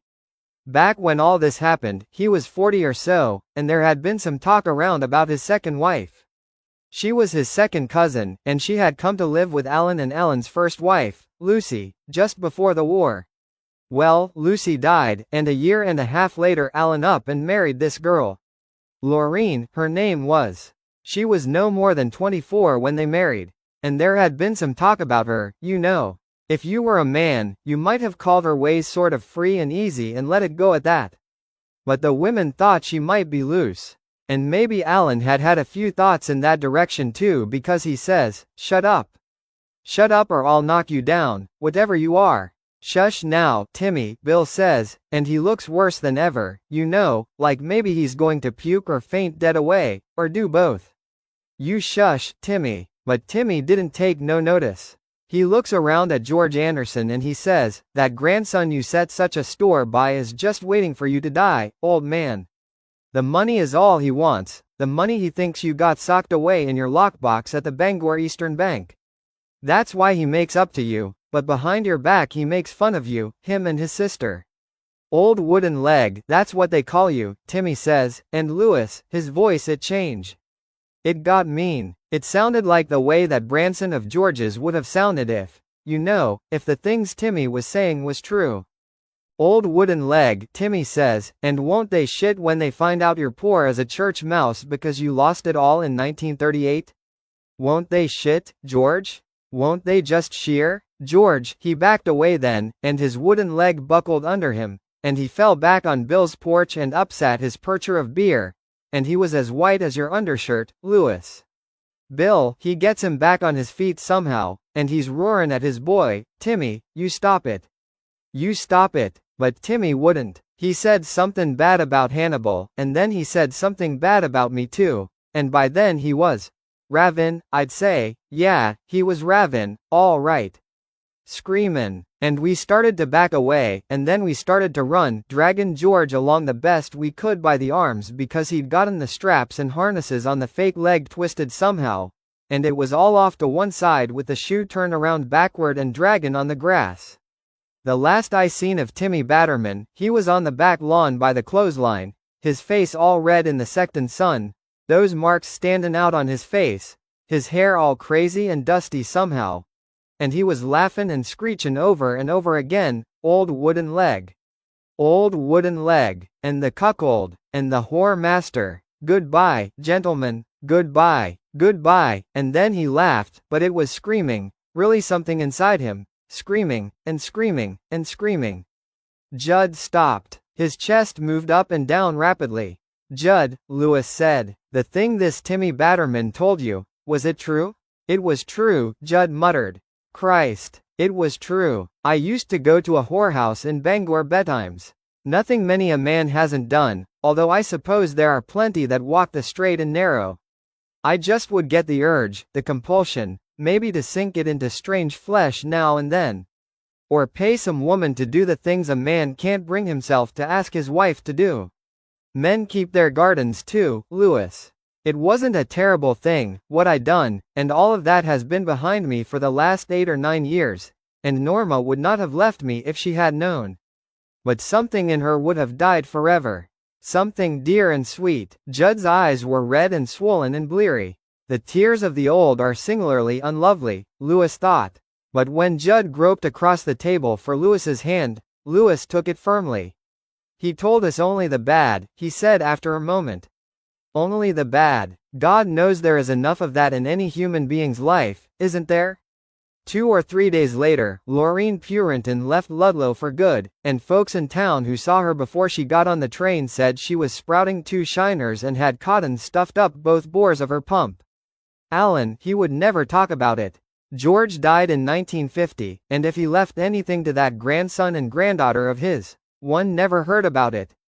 Hannibal got kicked out of office because of something that was just like what Timmy Batterman accused him of. I won't tell you exactly what it was. You don't need to know, but misappropriation of town funds for his own use comes close enough to cover it, I reckon. There was even talk of trying him on embezzlement charges, but it never came to much. Losing the post was enough punishment for him anyway. His whole life was playing the big cheese. But there was good in those men too. That's what I mean, that's what folks always find it so hard to remember. It was Hannibal got the fund started for the Eastern General Hospital, right before the war. Alan Puritan was one of the most generous, open-handed men I ever knew. And old George Anderson only wanted to go on running the post office forever. It was only the bad it wanted to talk about though. It was only the bad it wanted us to remember because it was bad, and because it knew we meant danger for it. The Timmy Bader man that went off to fight the war was a nice, ordinary kid, Lewis, maybe a little dull but good-hearted. The thing we saw that night, looking up into that red sun, that was a monster. Maybe it was a zombie or a Dybbuk or a demon. Maybe there's no name for such a thing as that, but the Micmacs would have known what it was, name or no. What? Lewis said numbly. Something that had been touched by the Wendigo, Judd said evenly. He took a deep breath, held it for a moment, let it out, and looked at his watch. Well-a-day, the hour's late, Lewis. I've talked 9 times as much as I meant to. I doubt that, Lewis said. You've been very eloquent. Tell me how it came out. There was a fire at the Batterman place 2 nights later, Judd said. The house burned flat. Alan Purinton said there was no doubt about the fire being set. Range oil had been splashed from one end of that little house to the other. You could smell the reek of it for 3 days after the fire was out. So they both burned up. Oh, ayuh, they burned. But they was dead beforehand. Timmy was shot twice in the chest with a pistol Bill Batterman kept handy, an old Colt's. They found it in Bill's hand. What he'd done, or so it looked like, was to kill his boy, lay him on the bed, and then spill out that range oil. Then he sat down in his easy chair by the radio, flicked a match, and ate the barrel of that Colt .45. Jesus, Lewis said. They were pretty well charred, but the county medical examiner said it looked to him like Timmy Batterman had been dead 2 or 3 weeks. Silence, ticking out. Judd got up. I wasn't exaggerating when I said I might have killed your boy, Lewis, or had a hand in it. The Micmacs knew that place, but that doesn't necessarily mean they made it what it was. The Micmacs weren't always here. They came maybe from Canada, maybe from Russia, maybe from Asia way back in the beginning. They stayed here in Maine for 1,000 years, or maybe it was 2,000, it's hard to tell, because they did not leave their mark deep on the land. And now they are gone again.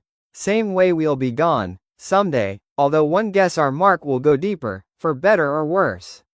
But the place will stay no matter who's here, Lewis. It isn't as though someone owned it and could take its secret when they moved on. It's an evil, curdled place, and I had no business taking you up there to bury that car. I know that now. It has a power you'll beware of if you know what's good for your family and what's good for you. I wasn't strong enough to fight it. You saved Norma's life, and I wanted to do something for you, and that place turned my good wish to its own evil purpose. It has a power, and I think that power goes through phases, same as the moon. It's been full of power before, and I'm scared it's coming around to full again. I'm scared it used me to get at you through your son. Do you see, Lewis, what I'm getting at? His eyes pleaded with Lewis. You're saying the place knew Gage was going to die, I think. Lewis said, no, I am saying the place might have made Gage die because I introduced you to the power in the place. I am saying I may have murdered your son with good intentions, Lewis. I don't believe it, Lewis said at last, shakily. Didn't, wouldn't, couldn't. He held Judd's hand tightly. We're burying Gage tomorrow, in Bangor, and in Bangor he will stay. I don't plan to go up there to the pet cemetery or beyond it ever again. Promise me, Judd said harshly. Promise. I promise, Lewis said. But in the back of his mind, contemplation remained, a dancing flicker of promise that would not quite go away. 40. But none of those things happened. All of them, the droning Orinco truck, the fingers that just touched the back of Gage's jumper and then slid off, Rachel preparing to go to the viewing in her housecoat, Ellie carrying Gage's picture and putting his chair next to her bed, Steve Moss Turton's tears, the fight with Erwin Goldman, Judd Crandall's terrible story of Timmy Batterman, all of them existed only in Louis Creed's mind during the few seconds that passed while he raced his laughing son to the road. Behind him, Rachel screamed again, Gage, come back, don't run, but Louis did not waste his breath. It was going to be close, very close, and yes, one of those things really happened. From somewhere up the road he could hear the drone of the oncoming truck and some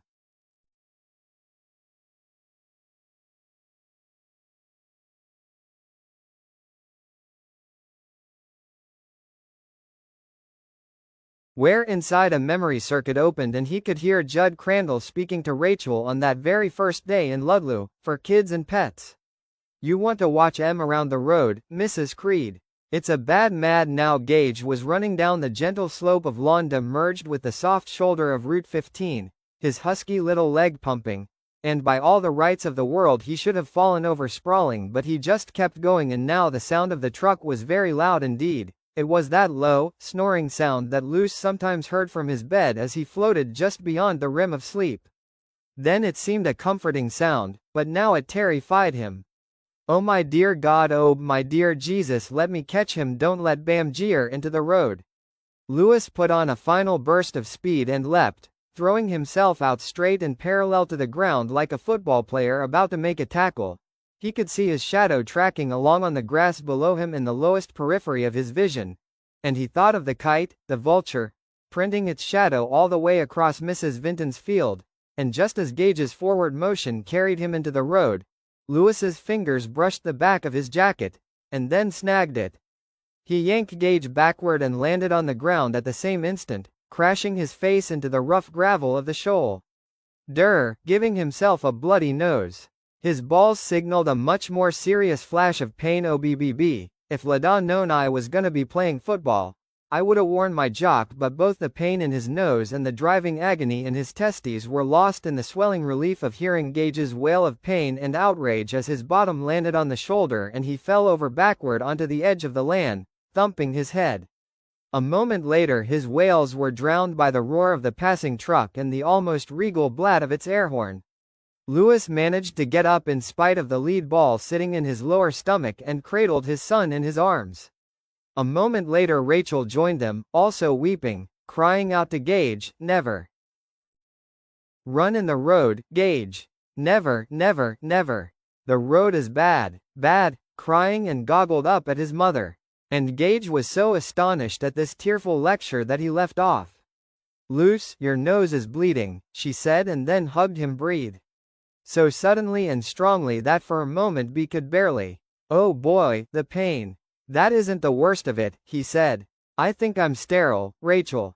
And she laughed so hysterically that for a few moments he was frightened for her, and the thought crossed his mind.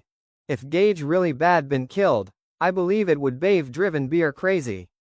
But Gage was not killed. All of that had only been a hellishly detailed moment of imagination as Louis outraced his son's death across a green lawn on a sunshiny May afternoon. Gage went to grammar school, and at the age of 7 he began going to camp, where he showed a wonderful and surprising aptitude for swimming. He also gave his parents a rather glum surprise by proving himself able to handle a month's separation with no noticeable psychic trauma. By the time he was 10, he was spending the entire summer away at Camp Agawam in Raymond, and at 11 he won 2 blue ribbons and a red one at the 4-camp swimathon that ended the summer's activities. He grew tall, and yet through it all he was the same Gage, sweet and rather surprised at the things the world held out. And for Gage, the fruit was somehow never bitter or rotten. He was an honors student in high school and a member of the swimming team at John Baptist, the parochial school he had insisted on attending because of its swimming facilities. Rachel was upset, but Lewis was not particularly surprised when, at 17, Gage announced his intention to convert to Catholicism. Rachel believed that all of it was because of the girl Gage was going out with. She saw marriage in his immediate future. "If that little slut with the St. Christopher's medal isn't bawling him, I'll eat your shorts, Lewis," she said. The wreckage of his college plans and his Olympic hopes, and 9 or 10 little Catholics running around by the time Gage was 40. By then he would be a cord. Run in the road, Gage. Never, never, never. The road is bad, bad. And Gage was so astonished at this tearful lecture that he left off crying and goggled up at his mother. "Lewis, your nose is bleeding," she said, and then hugged him so suddenly and strongly that for a moment he could barely breathe. "That isn't the worst of it," he said. "I think I'm sterile, Rachel. Oh boy, the pain." And she laughed so hysterically that for a few moments he was frightened for her, and the thought crossed his mind. If Gage really bad been killed, I believe it would have driven her crazy. But Gage was not killed. All of that had only been a hellishly detailed moment of imagination as Lewis outraced his son's death across a green lawn on a sunshiny May afternoon. Gage went to grammar school, and at the age of 7 he began going to camp, where he showed a wonderful and surprising aptitude for swimming. He also gave his parents a rather glum surprise by proving himself able to handle a month's separation with no noticeable psychic trauma. By the time he was 10, he was spending the entire summer away at Camp Agawam in Raymond, and at 11 he won 2 blue ribbons and a red one at the 4-camp swimathon that ended the summer's activities. He grew tall, and yet through it all he was the same Gage, sweet and rather surprised at the things the world held out. And for Gage, the fruit was somehow never bitter or rotten. He was an honors student in high school and a member of the swimming team at John Baptist, the parochial school he had insisted on attending because of its swimming facilities. Rachel was upset, but Lewis was not particularly surprised when, at 17, Gage announced his intention to convert to Catholicism. Rachel believed that all of it was because of the girl Gage was going out with. She saw marriage in his immediate future. "If that light Sue with the St. Christopher's medal isn't bawling him, I'll eat your shorts, Lewis," she said. The wreckage of his college plans and his Olympic hopes, and 9 or 10 little Catholics running around by the time Gage was 40. By then he would be a cord. Chose hokey country and western laments in his sleep. Even in the dream, he thought, some part of him had known the truth and had cried for it. He got up and stumbled to the bathroom, heart racing thread-eyely in his chest, consciousness itself fragmented by the fierceness of his hangover. He reached the toilet bowl barely in time and threw up a glut of last night's beer. He kneeled on the floor, eyes closed, until he felt capable of actually making it to his feet. He groped for the handle and flushed the John. He went to the mirror to see how badly bloodshot his eyes were, but the glass had been covered with a square of sheeting. Then he recalled, drawing almost randomly on a past she professed to barely remember. Rachel had covered all the mirrors in the house, and she took off her shoes before entering through the door. No Olympic swimming team, Lewis thought dully as he walked back to his bed and sat down on it. The sour taste of beer coated his mouth and throat, and he swore to himself, not for the first time or the last, that he would never touch that poison again.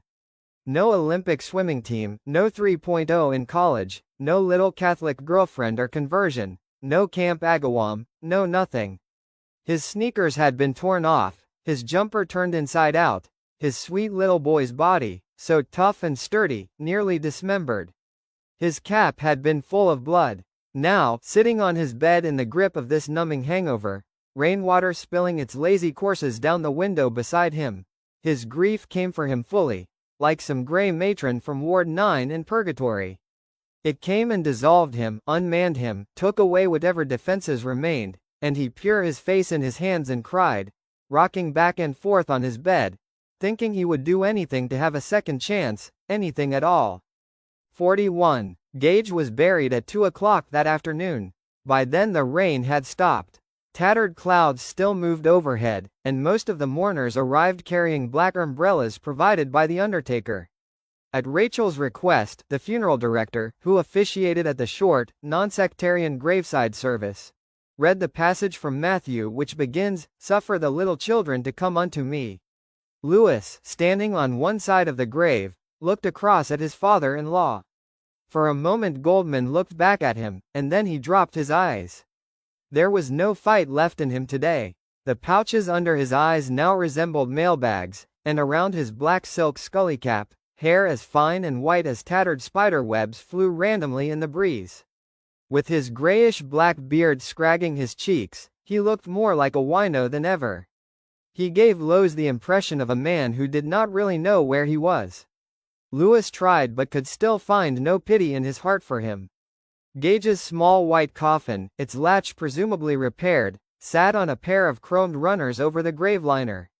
The verges of the grave had been carpeted with astroturf so violently green it hurt Lewis's eyes. Several baskets of flowers had been set on top of this artificial and strangely gay surface. Lewis's eyes looked over the funeral director's shoulder. Here was a low hill, covered with graves, family plots, one Romanesque monument with the name Phipps engraved on it. Just above the sloping roof of Phipps, he could see a sliver of yellow.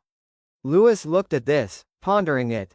He continued to look at it even after the funeral director said, "Let us bow our heads for a moment of silent prayer." It took Lewis a few minutes, but he got it.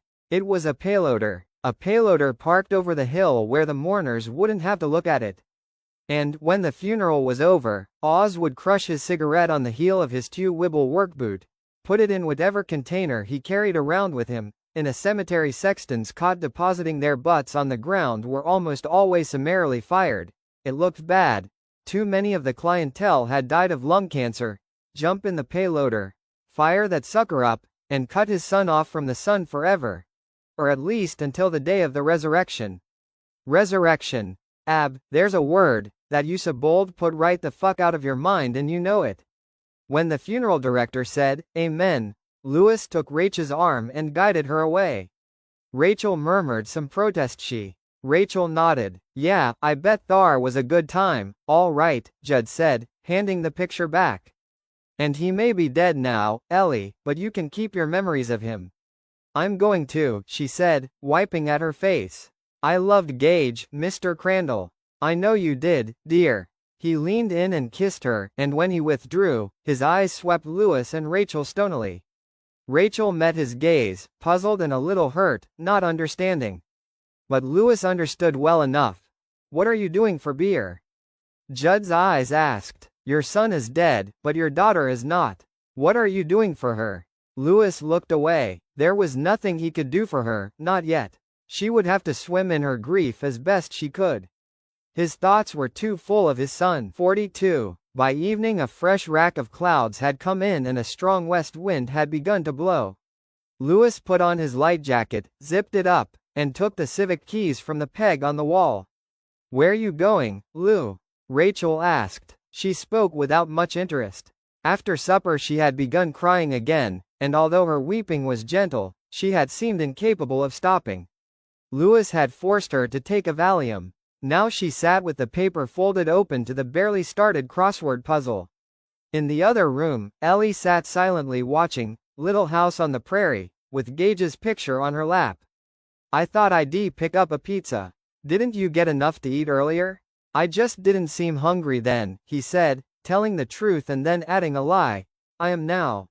That afternoon, between 3 and 6, the final rite of Gage's funeral had taken place at the Ludlow house. This was the rite of food. Steve Masterton and his wife had come with a hamburger and noodle casserole. Charlton had appeared with a quiche we'll keep until you want it, if it doesn't all get eaten. Ellie circulated with a silver tray loaded with canapés, Lurdy rolls with a feathered toothpick poked through each one. Her picture of Gage was tucked firmly under her arm. Luce received condolences. He nodded and thanked the condolers. And if his eyes seemed distant, his manner a little cold, people supposed he was thinking of the past, of the accident, the gageless light ahead. None, perhaps not even Judd, would have suspected that Lewis had begun to think aboard the strategies of grave robbing. Only in an academic way, of course. It was not that he intended to do anything. It was only a way to keep his mind occupied. It was not as if he intended to do anything. We stopped at the Orrington corner store, bought 2 6-packs of cold beer, and called ahead to Napoli's for a pepperoni and mushroom pizza. Want to give me a name on that, sir? 0% the Guit and 2 Wibble, Lewis thought. Lou Creed. Okay, Lou, we're real busy, so it'll be maybe 45 minutes. That okay for you? Sure, Lewis said and hung up. As he got back into the Civic and keyed the engine, it occurred to him that although there were maybe 20 pizza joints in the Bangor area, he had picked the one closest to Pleasantview, where Gage was buried. Well, what the hell? He thought uneasily. They make good pizza. No frozen dough. I bro it up and catch it on their fists. Right there where you can watch, and Gage used to laugh. He cut that thought off. He drove past Napoli's to Pleasantview. He supposed he had known that he would do that, but what harm? None. He parked across the street and crossed the road to the wrought iron gates, which glimmered in the final light of day. Above them, in a semicircle, were wrought iron letters spelling Pleasantview. The view was, in Lewis's mind, neither pleasant nor unpleasant. The cemetery was nicely landscaped on several rolling hills. There were long aisles of trees, but in these last few minutes of fading daylight, the shadows chose trees through seemed deeply pooled and as blackly unpleasant as still quarry water, and a few isolated weeping willows. It wasn't quiet. The Kernpike was near the drone of traffic came on the steady, chill wind, and the glow in the darkening sky was Bangor International Airport. He stretched his hand out to the gate, thinking, they'll be locked, but they were not. Perhaps it was too early to lock them, and if they locked them at all it would only be to protect the place. Dickensian resurrection men against drunks, vandals, and teenage neckers. The days of the "there's that word again" were over. The right-hand gate swung in with a faint screeching noise, and after a glance over his shoulder to make sure he was unobserved, Lewis stepped through. He closed the gate behind him and heard the click of the latch. He stood in this modest suburb of the dead, looking around. A fine and private place, he thought, but none, one think, do there embrace. Who? Andrew Marvell? And why did the human mind store up such amazing middens of useless junk, anyway? Judd's voice spoke up in his mind then, worried and frightened? Yes, frightened. Lewis, what are you doing here? You're looking up a road you don't want to travel. He pushed the voice aside. If he was torturing anyone, it was only himself. No one need know he had been here as the daylight wound down to the dark.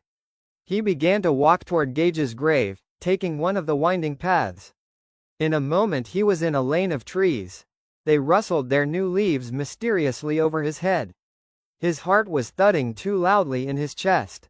The graves and monuments were in rough rows. Somewhere there would be a caretaker's building, and in it would be a map of Pleasantview's 20 or so acres. Neatly and sanely divided into quadrants, each quadrant showing the occupied graves and the unsold plots. Real estate for sale, one-room apartments, sleepers. Not much like the pet cemetery, he thought, and this caused him to stop and consider for a moment, surprised.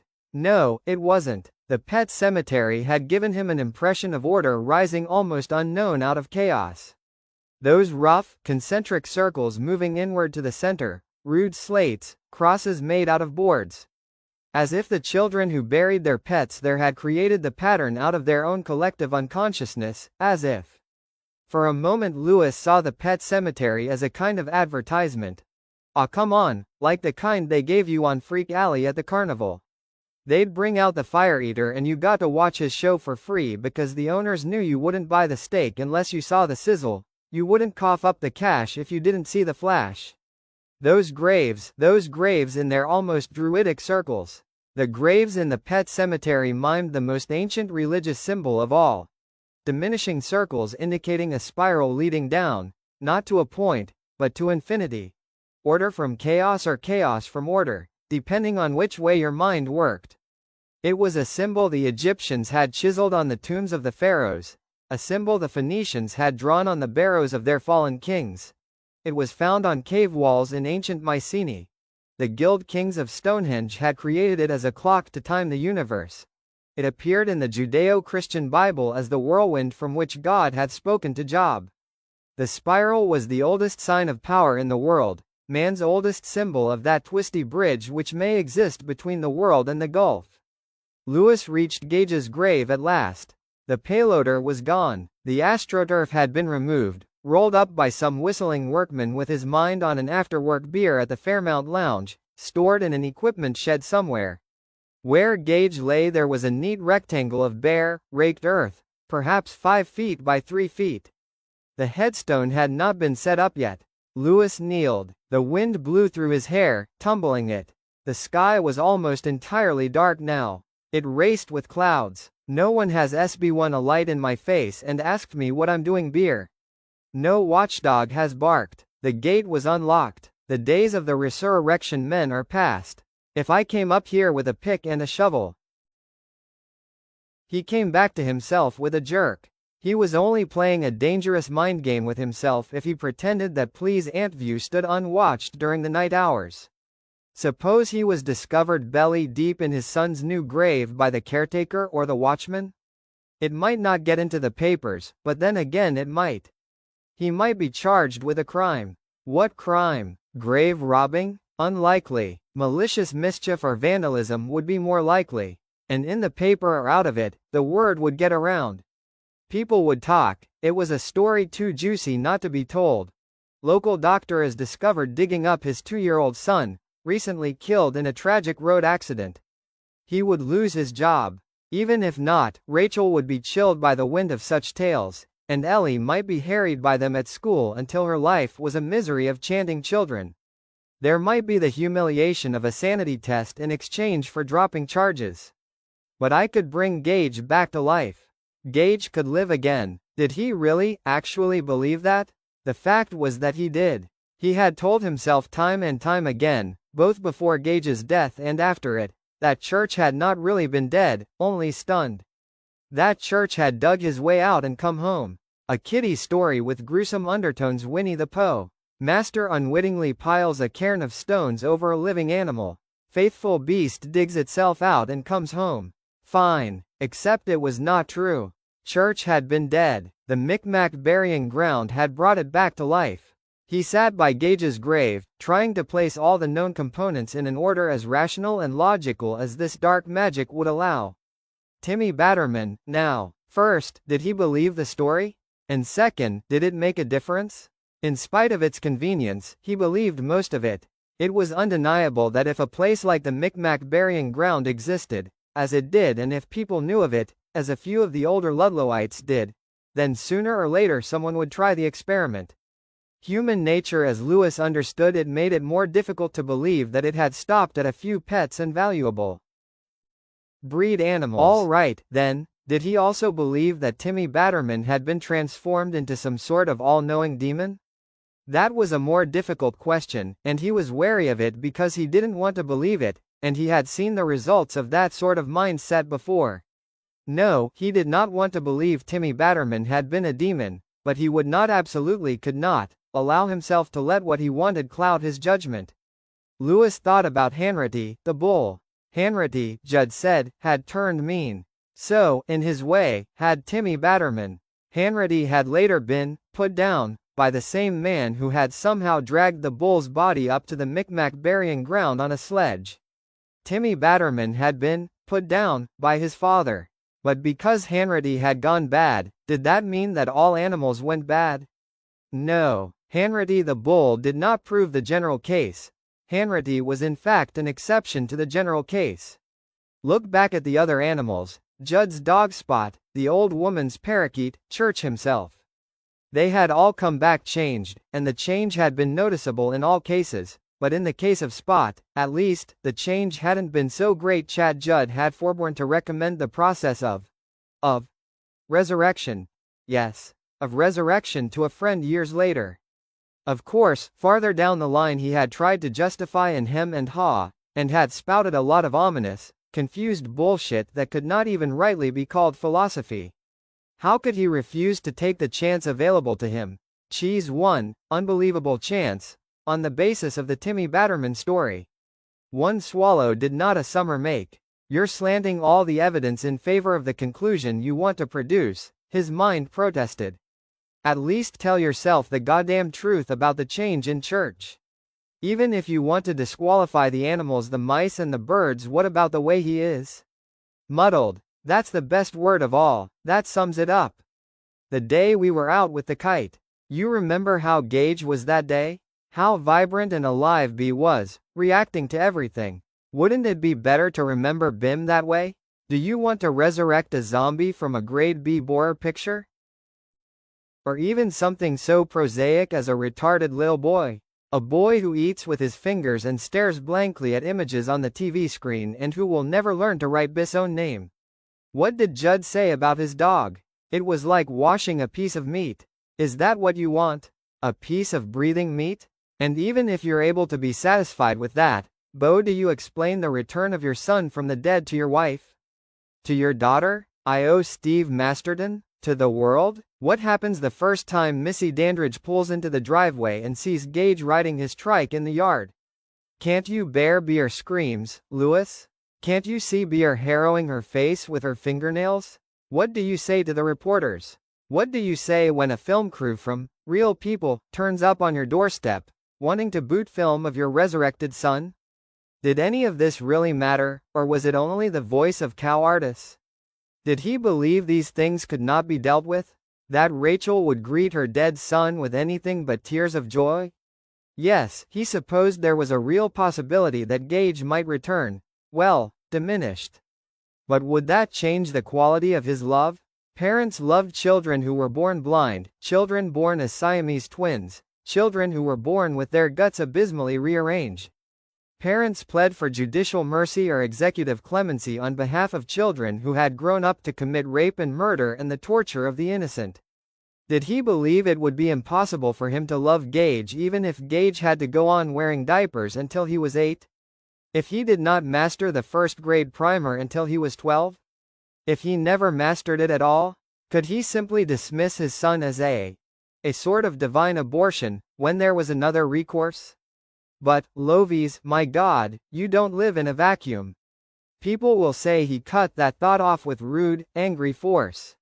Of all the things not to consider now, public notice was probably the greatest of them. Luce glanced down at the raked dirt of Gage's grave and felt a wave of awe and horror course through him. Unknowing, moving by themselves, his fingers had drawn a pattern in the dirt. He had drawn a spiral. He swept the fingers of both hands through the dirt, rubbing the pattern R. Then he left Pleasantview, hurrying, feeling very much a trespasser now, believing that he would be seen, stopped, questioned at every turn of the path. He was late collecting his pizza, and although it had been left on top of one of the big ovens, it was semi-cold and greasy and every bit as tasty as cooked clay. Lewis ate one piece and then tossed the rest out the window, box and all, as he headed back to Ludlow. He wasn't a litterbug by nature, but he did not want Rachel to see a mostly uneaten pizza at home in the wastebasket. It might raise a surmise in her mind that a pizza wasn't really what he'd had in mind when he went to Bangor. Luce now began to think about the time and circumstance. Time might be of extreme, even crucial, importance. MMY Batterman had been dead a good while before his father all'd get him up to the Micmac burying ground. Timmy was Shaw the 19th. Timmy was buried and bold me to this, but I think it was July 22nd. It was 4 or 5 days later that Marjorie Washburn saw Timmy walking up the road. All right, say that Bill Batterman had done it 4 days after his son's original interral. No. If he was going to err, let him err on the side of conservatism. Say 3 days. For the sake of argument, assume that Timmy Batterman returned from the dead on July 25th. That made 6 days between the boy's death and his return, and that was a conservative estimate. It might have been as long as 10 days. For Gage, it had now been 4 days. Time had already gotten away from him to a degree, but it was still possible to cut Bill Batterman's best time considerably. If he could bring about circumstances similar to those which had made the resurrection of Church possible. Because Church had died at the best possible time, hadn't he? His family had been away when Church was struck and killed. No one was the wiser, except for him and Judd. His family had been in Chicago. For Lewis, the final piece fell into place with a neat little click. You want us to what? Rachel asked, staring at him. Astounded. Driver tried to kill himself. Crying, and said she read in the Ellsworth American that the war, depression, the paper said. He tried to hang himself in his garage. He's in shock and deep. Too fucking bad he didn't make good on it, Lewis said savagely, but his voice sounded distant to his own ears, and he felt a chill spreading through. The place ba a power, Lewis. It's been full of power before, and I'm a scared it's coming round to full again. My boy's dead and he's out on $1,000 bail and he'll go on feeling depressed and suicidal until some judge takes away his license for 90 days and gives him a slap on the wrist fine. Missy says his wife has taken the kids and left him, Rachel said dully. She didn't get that from the paper, but from somebody who knows somebody down Ellsworth way. He wasn't drunk. He wasn't on drugs. He didn't have any previous speeding violations. He said that when he got to Ludlow, he just felt like putting the pedal to the metal. He said he didn't even know why. So around and around it goes. He just felt like putting the pedal to the metal. The place has a power. Lewis thrust these thoughts away. He gripped his wife's forearm gently. Call your mother and father. Do it now. There's no need for you and Ellie to be in this house another day. Not another day. Not without you, she said. Lewis, I want us. I need us to stick together. I follow you in 3 days, 4 at the most. If things went well, Rachel and Ellie might be back here in 48 hours. Teve got to find someone to fill in for me, on a part-time basis, at least, at the university. I've got sick time and vacation time coming, but I don't want to leave Surendra on the hot seat. Judd can ratch the house while we're gone, but I'll want to cut off the electricity and store what we've got in the Dandridge's deep. Ellie's school. The hell with it. It's out in 3 weeks, anyway. They'll understand, the circumstances being what they are. They'll arrange an early dismissal. I'll all work just, asterisk. Lewis? He broke off. What? What are you hiding? Hiding? He looked at her openly, clearly. I don't know what you're talking about. Don't you? No, I don't. Never mind. I'll call them right now, if that's what you really want. It is, he said, and the words seemed to echo in his mind with an iron clang. It might even be best, for Ellie. She looked at him with her red-rimmed eyes, still slightly glazed from Valium. You look feverish, Lewis. As if you might be coming down with something. She went to the telephone and called the motel where her parents were staying before Lewis could reply. The Goldmans were overjoyed at Rachel's proposal. They were not so wild about the idea of Lewis joining them in 3 or 4 days, but in the end they wouldn't have to worry about it all, of course. Lewis had not the slightest intention of going to Chicago. He had suspected that if there was to be a snag, it would be getting air reservations this late. But luck was with him there too. There were still available seats on Delta's Bangor to Cincinnati run, and a quick check showed 2 cancellations on a Cincinnati to Chicago flight. It meant that Rachel and Ellie would be able to travel with the Goldmans only as far as Cincinnati, but they would get to Chicago less than an hour after. It's almost like magic, Lewis thought, hanging up the telephone, and Judd's voice responded promptly. It's been full of power before, and I'm scared. Oh, get fucked, he told Judd's voice rudely. I've learned to accept a great many strange things in the last 10 months, my good old friend. Airline ticketing? I don't think so, but am I ready to believe that a bonded patch of ground can influence information Lewis had jotted down on the pad by the phone? Take just the one big suitcase, Lewis said. I'll have to pack, Rachel said. She was looking at the flight. Lewis, you're joking. She looked at him wide-eyed, mildly startled. For Bach of us? All right, take a couple of tote bags too. But don't exhaust yourself packing a different outfit for the next 3 weeks, he said, thinking, especially since you may be back in Ludlow very soon. Take enough for a week, 10 days. You've got the checkbook and the credit cards.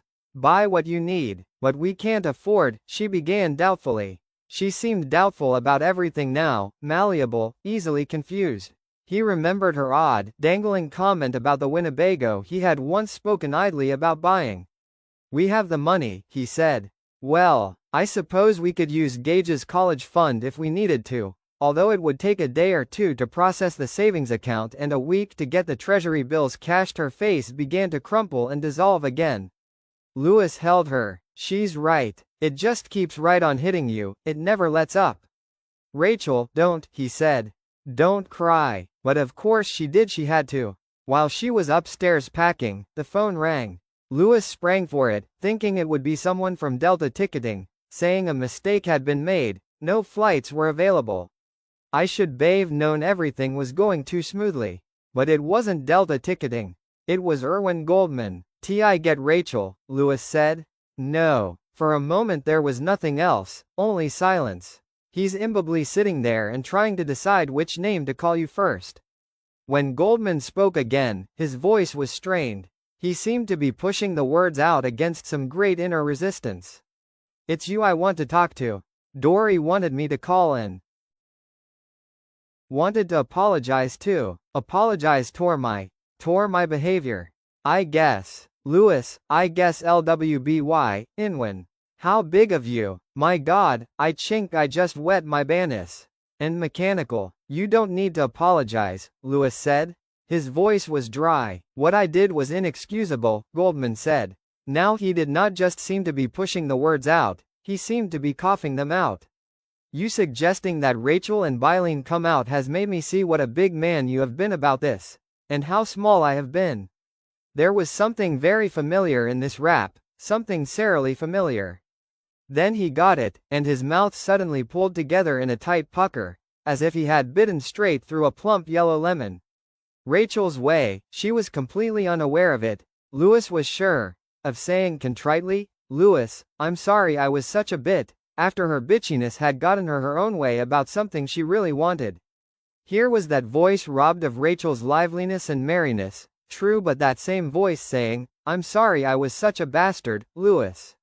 The old man was getting his daughter and granddaughter back. They were running home from Maine to Daddy. Courtesy of Delta and United, they were coming back to where they belonged, back to where Erwin Goldman wanted them. Now he could afford to be magnanimous. As far as old Erwin knew, he had won. "So let's just forget that I took a swing at you over your dead son's body, Lewis, or that I kicked you when you were down, or that I knocked his coffin off its bier and snapped the latch so you could see or think you saw that one last flasby of your child's band. Let's forget all of that. Let bygones be bygones. Terrible as it may be, Erwin, you old prick, I'd wish for you to drop dead right this second, if it wouldn't screw up my plans." "That's all right, Mr. Goldman," he said evenly. "It was, well, an emotional day for all of us." It was not all right, he persisted, and Lewis realized, although he did not want to, that Goldman was not just being political, was not just saying that he was sorry he had been such a bastard now that he was getting his own way. The man was nearly weeping, and he was speaking with a slow and trembling urgency. "It was a terrible day for all of us. Thanks to me. Thanks to a stupid, bullheaded old man. Hurt my daughter when she needed my help. I hurt you, and maybe you needed my help. Behaved that way. It makes me feel like garbage. And I think that is just the way Isbold feel, too, Lewis. That you do this, behave this way. After I blow the whole deal. Oh, let him stop this, lure him stop before I start to scream at him. And Rachel's probably told you, Lewis, we had another daughter. Zelda," Lewis said. "Yes, she told me about Zelda. It was difficult," Goldman said in that trembling voice. "Difficult for all of us. Most difficult for Rachel. Perhaps Rachel was almost had a breakdown there when Zelda died, but difficult for Dory and me too." "Dory, what do you think Rachel had?" Lewis wanted to shout. "Do you think a kid can't bathe a nervous breer down? 20 years later she's still jumping at death's shadow. And now this happens. This miserable, awful thing. It's a minor miracle that she isn't in the fucking hospital, being fed through an IV tube. So don't talk to me about how difficult it was for you and your wife, you bastard. Ever since Zelda died, we have. I suppose we have clung to Rachel, always wanting to protect her, and to make it up to her. Make up for the problems she had with her back, for years afterward. Make up for not being there." Yes, the old man was really crying. Why did he have to be crying? It made it harder for Lewis to hold on to his clean, pure hate. More difficult, but not impossible. He deliberately called up the image of Goldman reaching into the pocket of his smoking jacket for his overflowing checkbook. but he suddenly saw Zelda Goldman in the background, an unquiet ghost in a stinking bed, her cheesy face full of spite and agony, her hands pulled into claws. The Goldman ghost. Oz the Gweet and Tuwibble. Please, he said, please, Mr. Goldman, Irwin, no more. Lurs not make things any worse than they have to be, okay? I believe now that you are a good man and that I misjudged you, Lewis. Oh, listen, I know what you think. Am I that stupid? No. Stupid, but not that stupid. You think I'm saying all of she because now I can. You're thinking, oh yeah, he's getting Warby once and once he cried to buy me off, but Lonis, I swear, no more. Now his voice was trembling as well. Okay, Lewis said gently. I really can't take any. All right, Goldman said and sighed. Lewis thought it was a sigh of relief. But let me say again that I apologize. You don't have to accept it. But that is what I called to say, Lewis. I apologize. All right, Lewis said. He closed his eyes. His head was thud. Ding. Thank you, Irwin. Your apology is accepted. Thank you, Goldman said. And thank you for letting them come. Perhaps it is what they both need. We'll wait for them at the airport. Lewis said, and an idea suddenly occurred to him. It was crazy and attractive in its very sanity. He would let bygones be bygones. And he would let Gage lie in his Pleasant View grave. Instead of trying to reopen a door that had swung shut, he would latch it and double bolt it and throw away the key. He would do just what he had told his wife he was going to do. Tidy up their affairs here and catch a plane back to Chi-Town. They would perhaps spend the entire summer there, he and his wife and his good-hearted daughter. They would go to the zoo and the planetarium and boating on the lake. He would take Ellie to the top of the Sears Tower and show her the Midwest stretching away like a great flat gameboard, rich and dreaming. Then when mid-August came, they would come back to this house which now seemed so sad and so shadowy, and perhaps it would be like starting over again. Perhaps they could begin weaving from fresh thread. What was on the Creed loom right now was ugly, splattered with drying blood. But would that not be the same as murdering his son? Killing him a second time? A voice inside tried to argue that this was not so, but he would not listen. He shut the voice up briskly. Irwin, I ought to go now. I want to make sure Rachel's got what she needs and then get her to bed. All right. Goodbye, Lewis. And once more, if B says B's sorry one more time, I'll fucking scream. Goodbye, Irwin, he said and hung up the phone. Rachel was deep in a litter of clothes when he came upstairs. Blouses on the beds, bras hung over the backs of chairs, slacks on hangers that had been hung over the doorknob. Shoes were lined up like soldiers under the window. She appeared to be packing slowly but competently. Lewis could see it was going to take her at least 3 suitcases, maybe 4, but he could also see no sense in arguing with her about it. Instead he pitched in and helped. Lewis, she said as they closed the last suitcase. He had to sit on it before Rachel could snap the catches. Are you sure there's nothing you want to tell me? For God's sake, hun, what is this? I don't know what it is, she replied evenly. That's why I'm asking. What do you think I'm going to do? Creep off to a bordello? Join the circus? What? I don't know, but this feels wrong. It feels as if you're trying to get rid of us. Rachel, that's ridiculous. He said this with a vehemence that was partly exasperation. Even in such straits as these, he felt a certain pique in being seen through so easily. She smiled wanly. You never were a very good liar, Lou. He began to protest again, and she cut him off. Ellie dreamed you were dead, she said. Last night. She woke up crying, and I went into her. I slept with her for 2 or 3 hours and then came back in with you. She said that in her dream you were sitting at the kitchen table and your eyes were open, but she knew you were dead. She said she could hear Steve Masterton screaming. Lewis looked at her, dismayed.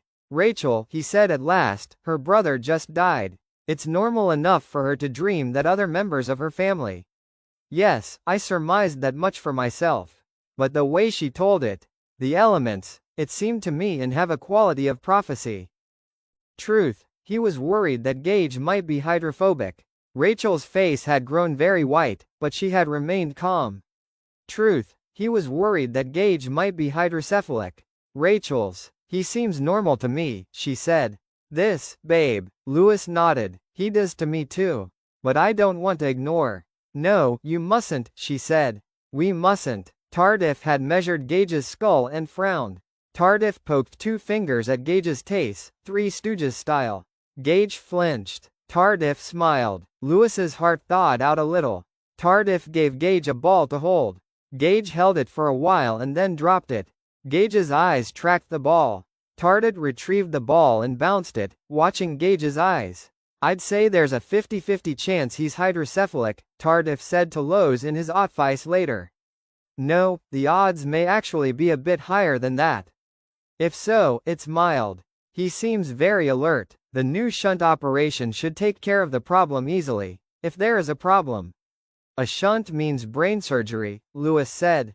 Minor brain surgery. Louis had studied the process not long after he began to worry about the size of Gage's head, and the shunt operation, designed to drain excess fluid, had not looked very minor to Bim. But he kept his mouth shut, telling himself just to be grateful the operation existed at all. Of course, Tardif went on, there's still a large possibility that your kid just has a real big head for a 9-month-old.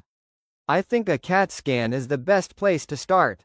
Do you agree? Louis had agreed. Gage spent a night in our Sisters of Charity hospital and underwent general anesthesia. His sleeping head was stuck into a facjet that looked like a giant clothes dryer.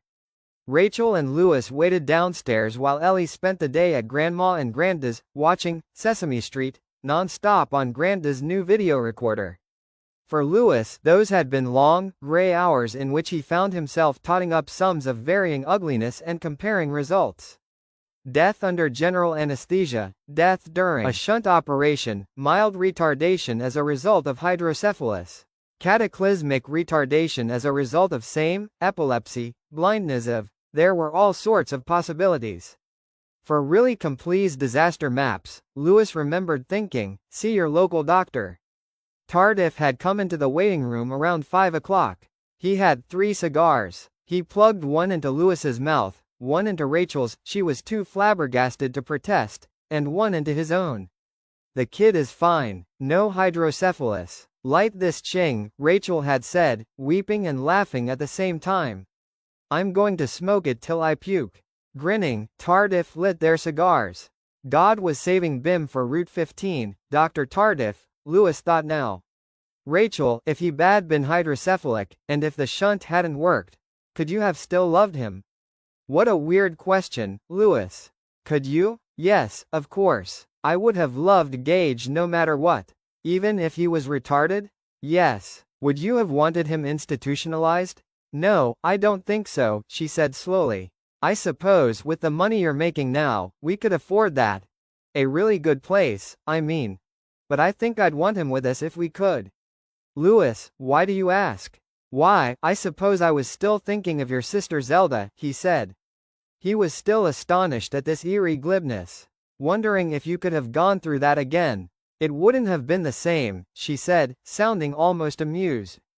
Gage was. Well, Gage was Gage. He was our son. That would have made all the difference. It would have been hard, I guess, but, would you have wanted him in an institution? A place like Pineland? No. Let's go to sleep. That's a good idea. I feel like I can sleep now, she said. I want to put this day behind me. Amen to that, Louis said. A long time later she said drowsily, you're right, Louis, just dreams and vapors. Sure, he said, and kissed her earlobe. Now sleep. It seemed to me to have a quality of prophecy. He did not sleep for a long time, and before he did, the curved bone of the moon looked in the window at him. 43. The following day was overcast but very warm, and Louis was sweating heavily by the time he had checked Rachel's and Ellie's baggage through and gotten their tickets out of the computer. He supposed just being able to keep busy was something of a gift, and he felt only a small, aching comparison to the last time he had put his family on a plane to Chicago, at Thanksgiving. Ellie seemed distant and a trifle odd. Several times that morning Louis had looked up and seen an expression of peculiar speculation on her face. Conspirators complex working overtime, boyo, he told himself. She said nothing when told they were all going to Chicago, she and Mommy first, perhaps for the whole summer, and only went on eating her breakfast, cocoa bears. After breakfast she went silently upstairs and got into the dress and shoes Rachel had laid out for her. She had brought the picture of her pulling Gage on her sled to the airport with her, and she sat calmly in one of the plastic contour seats in the lower lobby while Louis stood in line for their tickets and the loudspeaker blared intelligence of arriving and departing flights. Mr. and Mrs. Goldman showed up 40 minutes before flight time. Irwin Goldman was natty, and apparently sweatless, in a cashmere topcoat in spite of the 60-degree temperatures. He went over to the Avis desk to check his car in while Dory Goldman sat with Rachel and Ellie. Louis and Goldman joined the Oakers at the same time. Lamb was a bit afraid that there might be a reprise of the My Unplaylet, but he was spared. Goldman contented himself with rather limp handshake and a muttered hello. The quick, embarrassed glance he afforded his son-in-law confirmed the certainty Louis had awakened with this morning. The man must have been drunk. They went upstairs on the escalator and sat in the boarding lounge, not talking much. Dory Goldman thumbed nervously at her copy Otian Brick-a-Jong novel but did not open it. She kept glancing, a little nervously, at the picture Ellie was holding. Louis asked his daughter if she would like to walk over to the bookstore with him and pick out something to read on the plane. Ellie had been looking at him in that speculative way again. Louis didn't like it. It made him nervous. "Will you be good at Grandma and Granda's?" he asked her as they walked over. "Yes," she said. "Daddy, will the truant officer get me? Andy Pasioka says there's a truant officer and he gets school skippers." "Don't you worry about the truant officer," he said. "I take care of the school, and you can start again in the fall with no trouble." "I hope I'll be okay in the fall," Ellie said. "I never was in S grade before. Only kindergarten. I don't know what kids do in grades. Homework, probably." "You'll be fine." "Daddy, are you still pissed off at Granda?" He gaped at her. "Why in the world would you think that I didn't like your Granda, Ellie?" She shrugged as if the topic held no particular interest for Bet. "When you talk about him, you always look pissed off." "Ellie, that's vulgar." "Sorry." She gave him that strange, fey look and then drifted off to look at the racks of kid books Mercer Meyer and Maurice Sendak and Richard Scarry and Beatrix Potter and THAC famous old. Stand by, Dr. Seuss. How do they find this stuff out? Or do they just know? How much does Ellie know? How's it affecting her? Ellie, what's behind that pale little face? Pissed off at him, Christ. Can I have these, Daddy? She was holding out a Dr. Seuss and a book Louis hadn't seen since his own childhood. The story of Little Black Sambo and how the tigers had gotten his clothes one fine day. "I thought they'd made that one in book," Louis thought, bemused. "Yes," he said, and they stood in a short line at the cash register. "Your Granda and I like each other fine," he said, and thought again of his mother's story of how when a woman really wanted a baby, she found one. He remembered his own foolish promises to himself that he would never lie to his own children. Over the last few days he had developed into quite a promising liar, he felt, but he would not let himself think about it now. "Oh," she said and fell silent. The silence made him uneasy. To break it he said, "So do you think you'll have a good time in Chicago?" "No. No? Why not?" She looked up at him with that fey expression. "I'm scared." He put his hand on her head. "Scared? Honey, what for? You're not scared of the plane, are you?" "No," she said. "I don't know what I'm scared of. Daddy, I dreamed we were at Gage's funeral and the funeral man opened his coffin and it was empty. Then I dreamed I was home and I looked in Gage's crib and that was empty too. Brr, there was dirt in it. Lazarus, come forth." For the first time in months he remembered the dream he had had after Pascal's death, the dream, and then waking up to find his fed dirty and the foot of the bed caked with pine needles and muck. The hairs at the nape of his neck stirred. "Just dreams," he said to Ellie, and his voice sounded, to his ears at least, perfectly normal. "They'll pass." "I wish you were coming with us," she said, "or that we were staying here." "Can we stay, Daddy? Please? I don't want to go to Grandma and Granda's. I just want to go back to school." "Okay? Just for a little while, Ellie," he said. He swallowed, "a few things to do here, and then I'll be with you. We can decide what to do next." He expected an argument, perhaps even an Blee-style tantrum. He might even have welcomed it, a known quantity, as that look was not. But there was only that pallid, disquieting silence which seemed so deep. He could have asked her more but found he didn't dare. She had already told him more than he perhaps wanted to hear. Shortly after he and Ellie returned to the boarding lounge, the flight was called. Boarding passes were produced, and the four of them got in line. Louis embraced his wife and kissed her hard. She clung to him for a moment and then let him go so he could pick Ellie up and buss her cheek. Ellie gazed at him solemnly with her Sybil's eyes. "I don't want to go," she said again, but so low only Louis could really hear over the shuffle and murmur of the boarding passengers. "I don't want Mommy to go either." "Ellie, come on," Louis said. "You'll be fine." "I'll be fine," she said, "but what about you?" "Daddy, what about you?" The line had begun to move now. People were walking down the jetway to the 727. Rachel pulled Ellie's hand and for a moment she resisted, holding up the line, her eyes fixed on her father, and Louis found himself remembering her impatience last time, her cries of "Come on, come on, come on. Daddy? Go now, Ellie, please." Rachel looked at Ellie and saw that dark, dreamy look for the first time. "Ellie," she said, startled and, Louis thought, a little afraid. "You're holding up the line, baby." Ellie's lips trembled and grew white. Then she allowed her.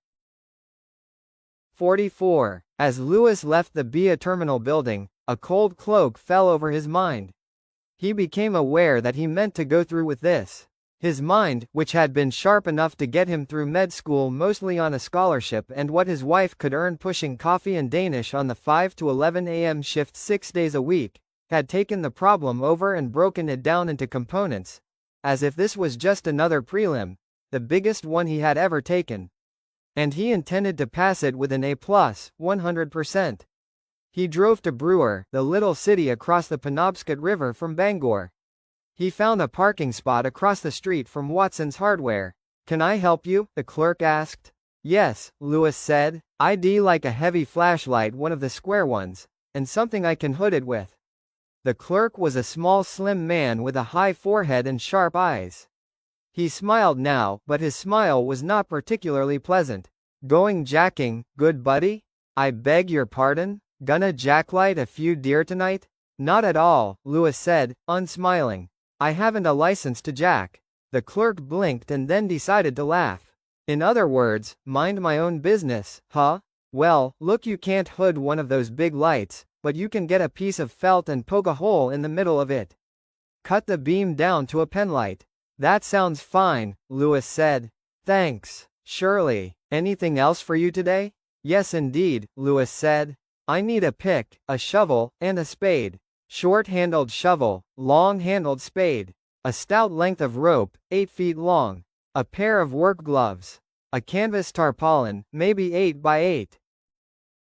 "I can do all that," the clerk said. "I've got a septic tank to dig up," Louis said. "It looks like I'm in violation of the zoning ordinances, and I've got some very nosy neighbors. I don't know if hooding my light will do any good or not, but I thought I might give it a try. I could get a pretty good fine." Oh, the clerk said, "better get a clothespin for your nose while you're at it." Louis laughed dutifully. His purchases came to $58.60. He paid cash. As gas prices went up, they had used the big station wagon less and less. For some time it had had a bad wheel bearing, but Louis had kept putting off the repair job.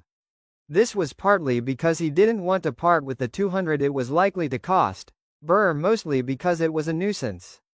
Now, when he could have really used the big old dinosaur, he didn't dare chance it. The Civic was a hatchback, and Louis was nervous about going back to Ludlow with the pick, shovel, and spade in there. Judd Crandall's eyes were sharp, and there was nothing wrong with his brains either. He would know what was up. Then it occurred to him that there was no real reason to go back to Ludlow anyway. Louis recrossed the Chamberlain Bridge into Bangor and checked into the Howard Johnson's Motor Lodge on the Audlin Road, once again near the airport, once again near Pleasant View Cemetery where his son was buried. He checked in under the name D.D. Ramone and paid cash, for he tried to nap, reasoning that he would be glad of the rest before tomorrow morning. In the words of some Victorian novel or other, there was wild work ahead of him tonight, enough with work to last a lifetime. But his brain simply would not shut down. He lay on the anonymous motel bed beneath a nondescript motel print of picturesque boats at dock beside a picturesque old wharf in a picturesque New England harbor, fully dressed except for his shoes, his wallet, coins, and keys on the night table beside. 67-1. Stand by, Dr. Seuss. How do they find this stuff out? Or do they just know? How much does Ellie know? How's it affecting her? Ellie, what's behind that pale little face? Pissed off at him, Christ. Can I have these, Daddy? She was holding out a Dr. Seuss and a book Louis hadn't seen since his own childhood. The story of Little Black Sambo and how the tigers had gotten his clothes one fine day. I thought they'd made that one in book, Louis thought, bemused. Yes, he said, and they stood in a short line at the cash register. Your Granda and I like each other fine, he said, and thought again of his mother's story of how when a woman really wanted a baby, she found one. He remembered his own foolish promises to himself that he would never lie to his own children. Over the last few days he had developed into quite a promising liar, he felt, but he would not let himself think about it now. Oh, she said, and fell silent. The silence made him uneasy. To break it, he said, so do you think you'll have a good time in Chicago? No. No? Why not? She looked up at him with that fey expression. I'm scared. He put his hand on her head. Scared? Honey, what for? You're not scared of the plane, are you? No, she said. I don't know what I'm scared of. Daddy, I dreamed we were at Gage's funeral and the funeral man opened his coffin and it was empty. Then I dreamed I was home and I looked in Gage's crib and that was empty too. Brr, there was dirt in it. Lazarus, come forth. For the first time in months he remembered the dream he had had after Pascal's death, the dream, and then waking up to find his bed dirty and the foot of the bed caked with pine needles and muck. The hairs at the nape of his neck stirred. Just dreams, he said to Ellie, and his voice sounded, to his ears at least, perfectly normal. They'll pass. His hands behind his head. That feeling of coldness still held. He felt totally unplugged from his people, the places that had become so familiar to him, even his work. This could have been any Howard Johnson's in the world, in San Diego or Duluth or Bangkok or Charlotte Amalie.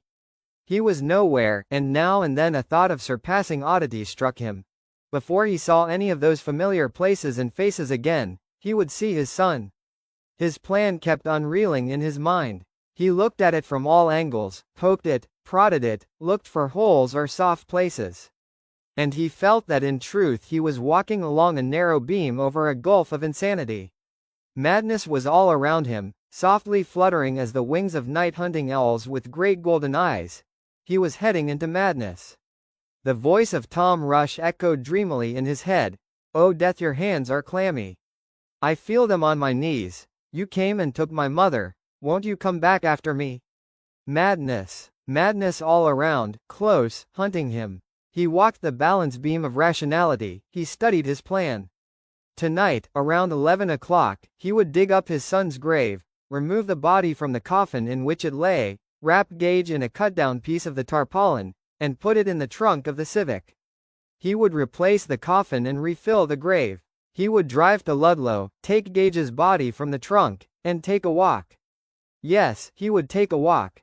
If Gage returned, the single path forked into two possibilities. Along one, he saw Gage returning as Gage, perhaps stunned or slow or even retarded. Only in the deepest recesses of his mind did Louis allow himself to hope that Gage would return whole, and just as he had been, but surely even that was possible. Wasn't I too? But still his son, Rachel's son, Ellie's brother. Along the other, he saw some sort of monster emerging from the woods behind the house. He had accepted so much that he did not balk at the idea of monsters, or even of demons, discorporeal sulk at the idea of monsters, or even of demons, discorporeal or reanimated body from which the original soul had fled. Richer way, he and his son would be alone. And he would. I will make a diagnosis. I will make a diagnosis, not only of his body but of his spirit. I will. Yes. That is what he would do. Make allowances for the trauma of the accident itself, which he may or may not remember. Keeping the example of church before me, I will expia retardation, perhaps mild, perhaps profound. I will judge our ability to reintegrate Gage into our family on the basis of what I see over a period of from 24 to 72 bors. And if the loss is too great, try he comes back as Timmy Batterman apparently came back, as a thing of evil, we'll kill him. As a doctor, he felt he could kill Gage, if Gage was only the vessel containing some other being, quite easily. He would not allow himself to be swayed by its pleadings or its wiles. He would kill it as he would kill a rat carrying bubonic plague. There need be no melodrama about it. A pill in solution, perhaps 2 or 3 of them. If necessary, a shot. There was morphine in his bag. The following night, he would return the lifeless clay to Pleasantview and re-enter it, simply trusting that his luck would hold a second time. You don't even know if it will hold once, he reminded himself. He had considered the easier and safer alternative of the pet cemetery, but he would not have his son up there. There were 2 lot of reasons. A child burying his pet 5 years or 10 years of even 20 years later might stumble on the remains. That was one reason. But the most compelling one was simpler. The pet cemetery might be too close. The reinterment completed, he would fly to Chicago and join his family. Neither Rachel nor Ellie would ever need to know about his failed experiment. Then, looking along the other path, the path he hoped for blindly with all his love for his son, he and Gage would leave the house when the examination period was over, would leave AR night. He would take certain papers with him and plan never to return to Ludlow again. He and Gage would check into motel, perhaps this very one in which he now lay. The following morning he would cash every account they had, converting everything into American Express travelers' checks. Dens leave Bohm with your resurrected son with us them, he thought, and flat cash. He and Gage would fly somewhere Florida, most likely. From there he would call Rachel, tell her where he was, tell her to take Ellie and catch a plane without telling her mother and father where she was going. Lewis believed he could convince her to do this. Ask no questions, Rachel. Just come now, this minute. He would tell her where they were staying. Some motel. She and Ellie would arrive in a rental car. He would bring Gage to the door when they knocked.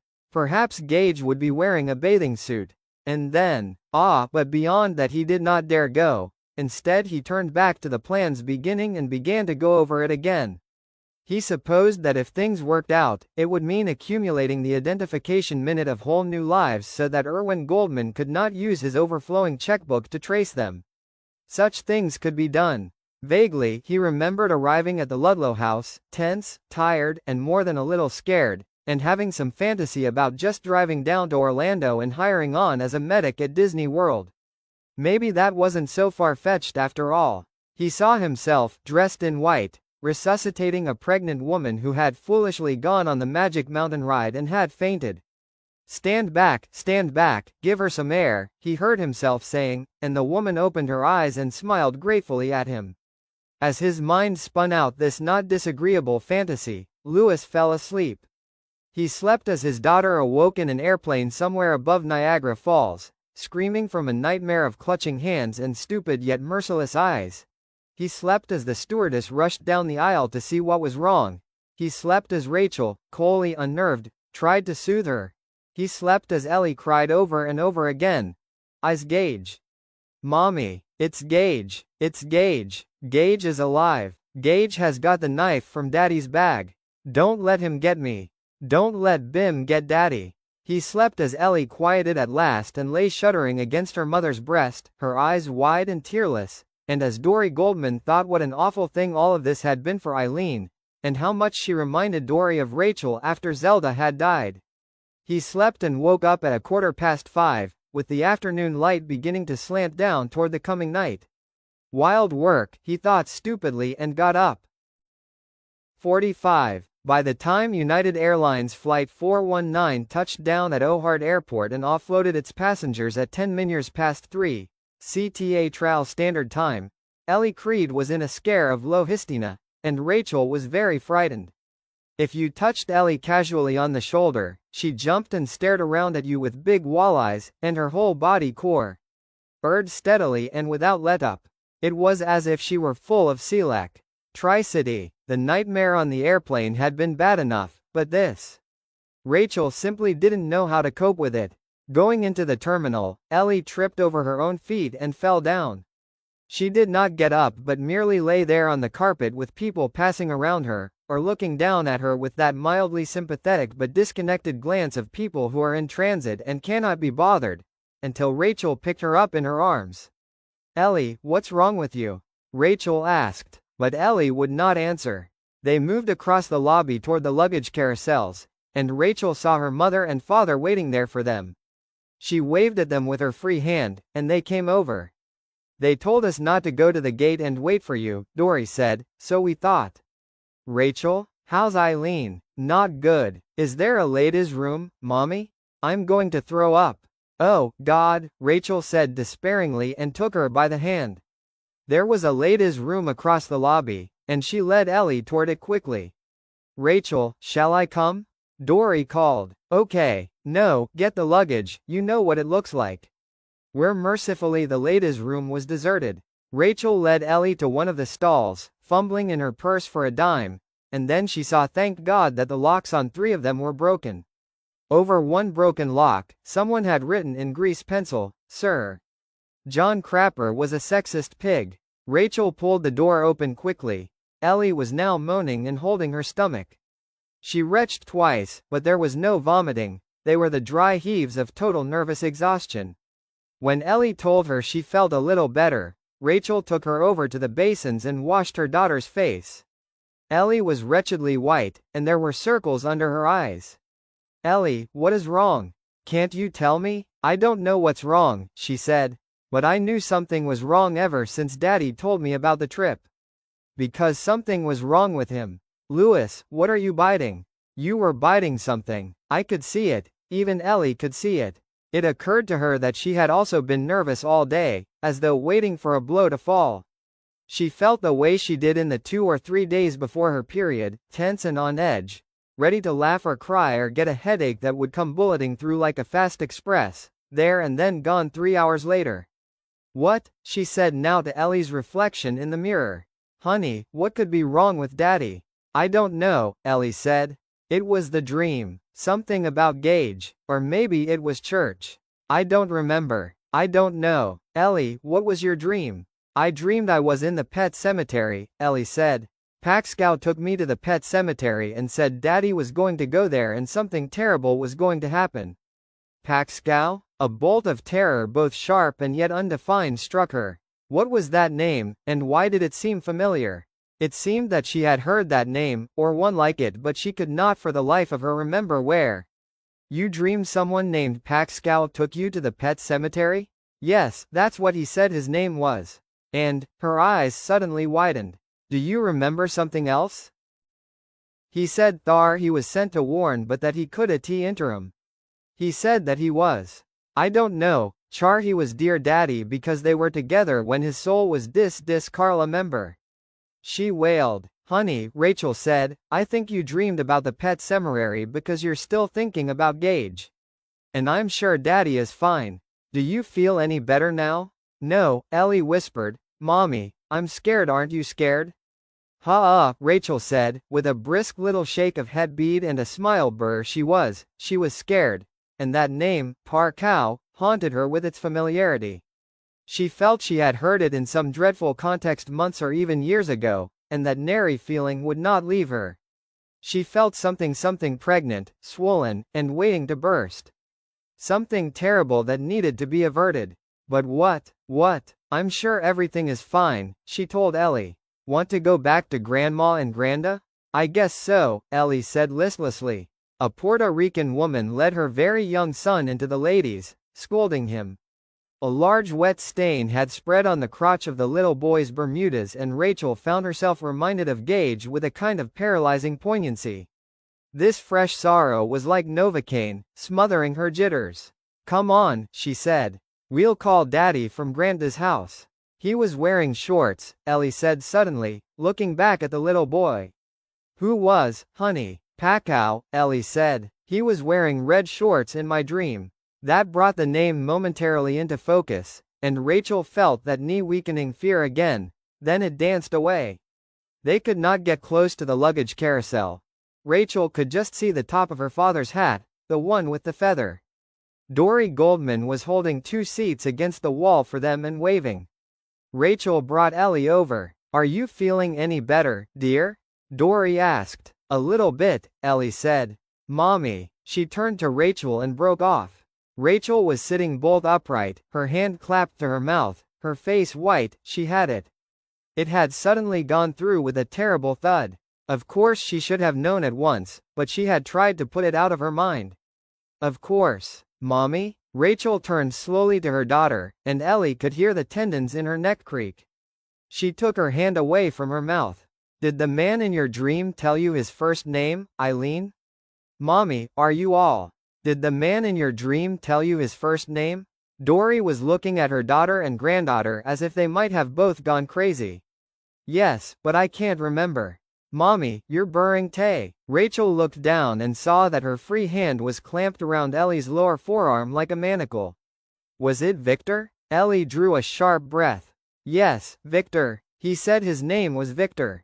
"Mommy, did you dream of him too?" "Not Pascal," Rachel said. "Pascal. That's what I said. Pascal." "Rachel, what's wrong?" Dory said. She took Rachel's free hand and winced at its chill. "And what's wrong with Eileen?" "It's not Eileen," Rachel said. "It's Louis, I think. Something is wrong with Louis. Or something is going to be wrong. Sit with Ellie, Mom. I want to call home." She got up and crossed to the telephones, digging in her purse for a quarter. She made the call collect, but there was no one to accept the charges. The phone simply rang. "Will you try your call later?" the operator asked her. "Yes," Rachel said and hung up. She scooted there, staring at the phone. "He said that B was sent to warn but that B couldn't interfere. He." There was a doubtful pause as the operator translated Yanker into American. Then, "Thank you. Go ahead, ma'am. Judd, have you seen Louis today?" "Today? I can't say I have, Rachel. But one was away to brew this mornin', gettin' my groceries. Been out in the garden this afternoon, behind the house." "Why?" "Oh, it's probably nothing, but Ellie had a bad dream on the plane and I just thought I'd set her mind at ease if I could." "Plane?" Judd's voice seemed to sharpen a trifle. "Where are you, Rachel?" "Chicago," she said. "Ellie and I came back to spend some time with my parents." "Louis didn't go with you?" "He's going to join us by the end of the week," Rachel said, and now it was a struggle to keep her voice even. There was something in Judd's voice she didn't like. "Was it his idea that you should go out there?" "Well, yes." "Judd, what's wrong?" "Something is wrong, isn't it? And you know something about it. Maybe you ought to tell me the child's dream," Judd said after a long pause. "I wish you would."